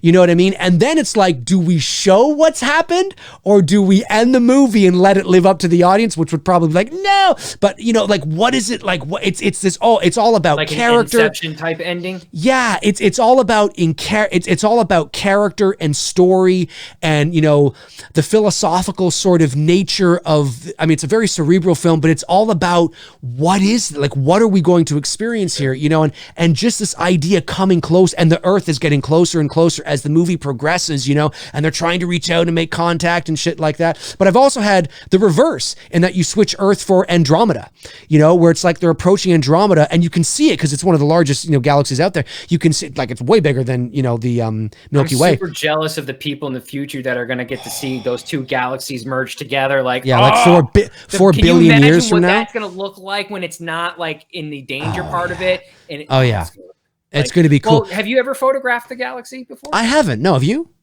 Oh yeah, all the time. Cool. The one thing that fascinates me about the galaxy is that you see the pictures of the galaxy, the Milky Way, and it looks so small. And at the center of it is this big bright light, and that's not even our sun. Our solar system is this little speck inside of this. But when you look at the picture of the Milky Way, it doesn't look so big, but in fact, it's huge because from our planet to Pluto is like 9 billion miles. I don't know that literally, but you know what I mean. I know what you mean. Yeah. And when you look at our Milky Way galaxy, it's like, just imagining, like, this thing is fucking monstrous because our solar system inside the galaxy is this little fucking speck. Oh yeah, yeah. Well, I mean, the Milky Way galaxy, just our galaxy, is something like 100,000 light years across, or something ridiculous like that. Like, it's insane, something like that. Oh, it's insane. It might even be way more than that. I might be way too conservative there. I'm gonna get to that. So I'm right there. I like space. I like looking at like city skylines and stuff. I'm into architecture and all that kind of stuff, and watching real crime shows like the John Benet Ramsey story. Parents had something to do with it. Anyway, the Nut House says, if theaters shut down for months back in the early 90s, do you think the VHS tapes would have made big budget films profit back? Just maybe? No. No. And budgets were different in comparisons today too, so you have to take 100%. That in consideration. Yeah, and the internet was not around, and it would it would have been no, it may have been worse. Frank Riker sends a super chat. Thank you, Frank. Says D&T, you've just been recruited by NASA to travel to one of 2 planets. One is filled with a race of all women. Oh, like hypothetical planets. I thought I was like, I was going to say Saturn. That's the one planet I want to go to. Oh, Saturn or Jupiter. Could you imagine that, being able to like just, we think we understand what big is. I can't imagine what it would be like to see Saturn up close and just really, holy fuck. You know what I mean? Yeah. So what's the question then? Or what's Jupiter. The hypothetical? Oh, Jupiter, Yeah, which is the biggest out there. One is filled with a race of all women. And 2 has all the... Frank's got some good questions. And 2 has all the secrets of the universe. Which one do you go to? I kind of know Tony's answer. Well, I'm going to tell you... my answer. Well, I'll tell you mine first, and I'll tell you why. I would definitely... Based on this alone... Now, Frank has the ability to specify and to alter, but just based on this, on this question alone, I would pick the second planet that has all the secrets of the universe, because if it's just a race full of women, it's not guaranteed that I'm going to be attracted to any of them. So it could be a race full of, really not so nice looking women. So, Listen, I'm going to the planet with all women, and I'm going to use my imagination and tap it from behind so I don't have to see the face. Oh, that's no. I can do no way. I would go to the when that I has die, all I the can secret. get all the answers when I die. You know? Oh, we don't know that though. We think we know that. That's a possibility. It maybe, but this definitely. I would definitely go to number 2. It has all this. It definitely has all the secrets. I'm there. But reverse that question now. What planet? If you had to choose one or two, if you had to only choose one planet in the solar system to go to, what would you go? You go to Jupiter. Well, either that or Saturn, because Saturn is Saturn's got Saturn's got fucking beautiful. Well, it is, but it's also got there's some weird Mystery. going on. There's something people know about Saturn and shit, and it's basically its own fucking solar system. Yeah, it's like its own satellite almost. Bringer of Chaos sends a super chat, says, Dave, do you like the movie The Witch? I do. I think that was shot up here because Bruce M. Night's Witch. Oh, that was M. Night. That was M. Night. No, Shyamalan? no. No. I'm thinking of. I'm fired. I'm fired. Fired. I'm fired. I was thinking not the witch. What was the other shitty fucking the fuck you, village. man! Come on. I was thinking of the village. Oh, the village. Right. I would say that. I did like it actually, which is good. Yeah, and I think it was shot up here. Jim Dorsey says HAL 9000 is the voiceover of Christopher Walken in your movie. Hello, Dave. Come on. What does he say? What are you doing, Dave? Come on. Hello. Yeah, I got to work on that. Ooh, is Signs considered a horror movie? Because I do watch that a lot, and I like that. That's a guilty pleasure. I actually really enjoyed Signs up until the last 20 minutes of the movie. It fell off the rails for me. The water. You just the hitting with a baseball bat and shit. Swing away, Merle. Swing away. Swing away. All right, we'll go for a few more minutes here. A few more minutes and we'll call it a night. We've been going for 2 hours, 35 minutes. Pretty good, but we did start late because obviously we were ranting and raving at the beginning of the show. Nick Townsend says, Dave and Tony, the actor that played Chucky and Howard the Duck, stopped in Plainwell Middle School in Michigan, his hometown. I did not see him, but my friends did, and others. That's very cool. I did not know that they were the same person. Oh, here's a guilty pleasure. Howard the Duck. Howard the Duck. Okay. I like me some Howard the Duck. It's nostalgia. It's nostalgia. Let's see here. Terrell Sims says, at Dave McRae, missed that there. They're bringing Dracula back. Thoughts? Do you like the other Universals? I love the idea of creating a modern Universal Monsters universe, but I think Tony will agree with me here, although I don't want to speak for him. You got to go small. You got to do what they just did with the Invisible Man, but you got to do that with all of them. You know what I mean? And Invisible Man? Sorry? Did you see Invisible Man? Not yet. I still have to rent it. Yet either. But I hear great things. So, I liked your face. That was so good.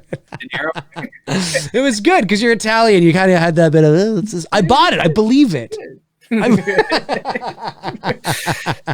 I totally believe it. I would. So how would you approach Dracula then?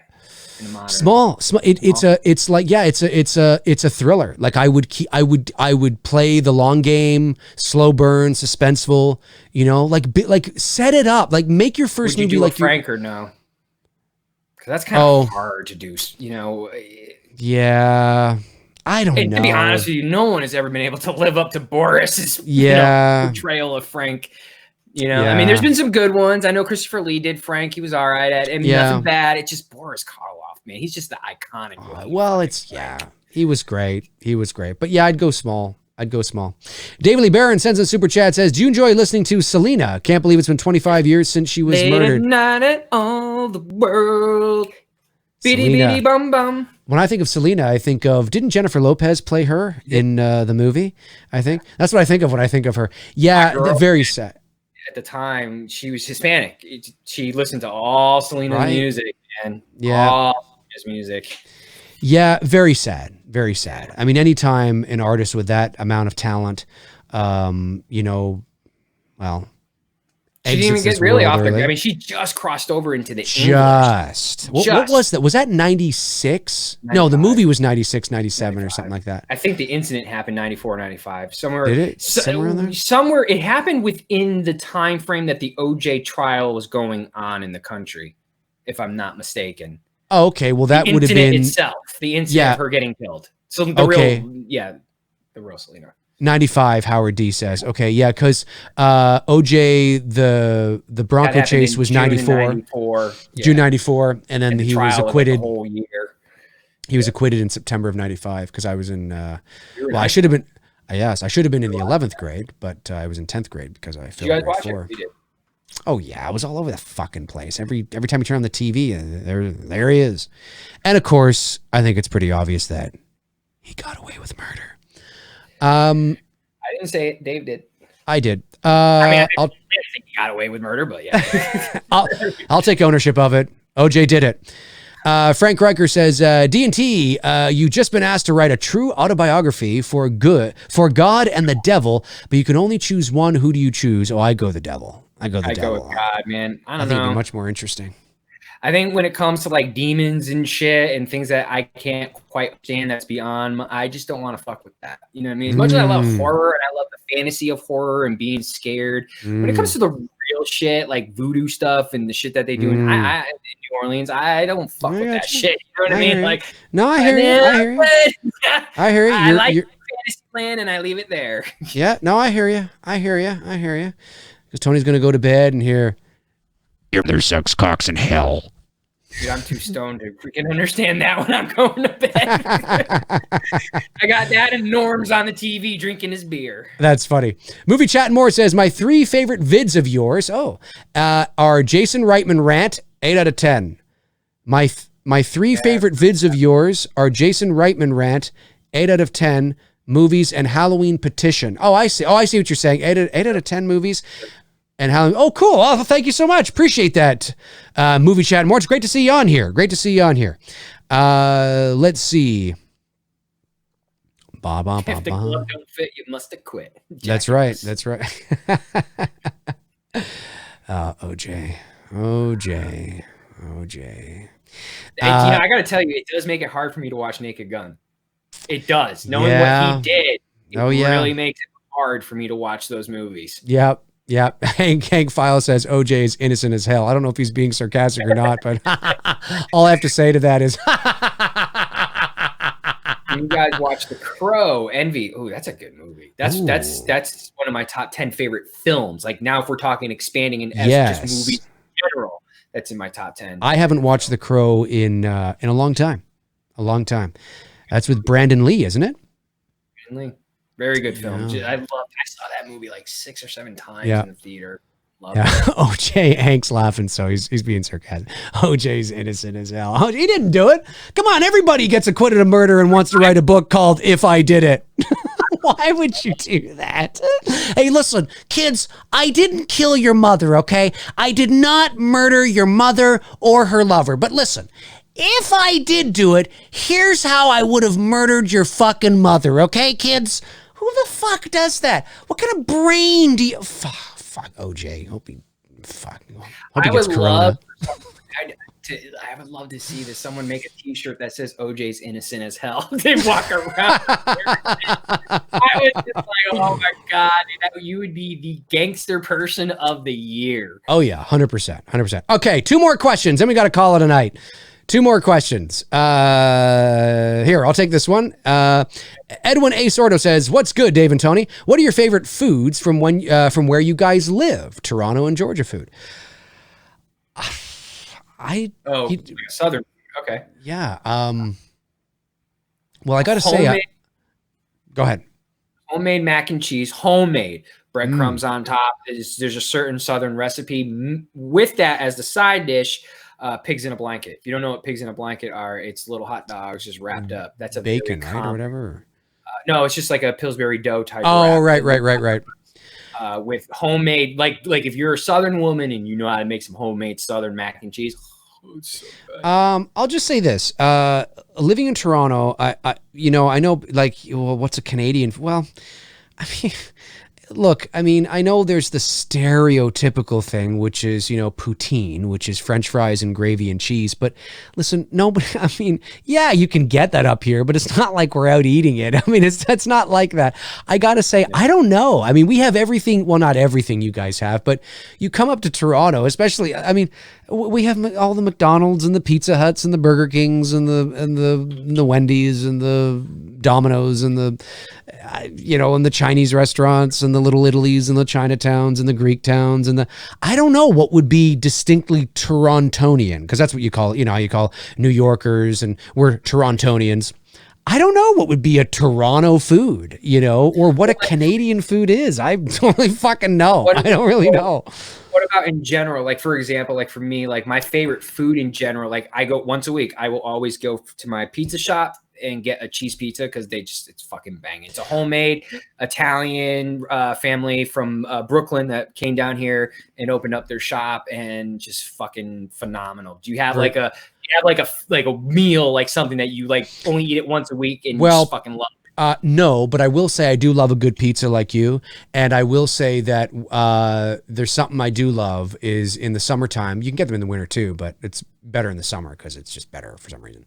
Although it depends how cold it is in the winter. But anyway, like in any big city, Toronto's got the street meat, and I love walking up to a street meat vendor when I'm really hungry, and they got the big sausages that are cooking there or whatever, and it's whether it's Polish or whatever they got going there, and they get them in the big bun, and they got all the condiments there, and you're putting on all stuff, and it just tastes fucking amazing, and you're there on the street smelling the fucking fumes from the trucks and shit, and it's just great. It's just great. You guys have a thing like we have down here where when life was normal and people would go out Saturday nights drinking, the place to go to afterwards was the Waffle House for us. Like we would go to the Waffle House and everybody's going to the Waffle House to, soak up that alcohol. Do you guys have something like that there? I'm sure there are places, but my days of partying and doing that was sort of high school, college. After I got out of college, I didn't really do that too much. So I'm just trying to think. There's tons of places like that in Toronto. So are there places like that in Toronto? Yes, 100%. What they are, I'm not entirely sure, or what would be a person's go-to, but there's always shit like that. So yeah, 100% that exists here for sure. Okay, this one doesn't count because it's a super chat, but Frank Riker says, DT, would you be the first man on Mars or to explore the whole ocean? If I could come back, yes, maybe if I could come back. If I was guaranteed that my life but I wouldn't go there and just stay there. I have no interest in doing that. Same. On Mars, I mean. Not the ocean, obviously. You can't stay in the ocean. But all right, you pick the final non-super chat question. Sorry? You got it. I got it? Okay, I got it. Okay, I got it. Hey, you got it. You fucking get it, McRae. All right, I'll do it. Yeah. You got it. You're cool. You're cool. Not cool. Cool.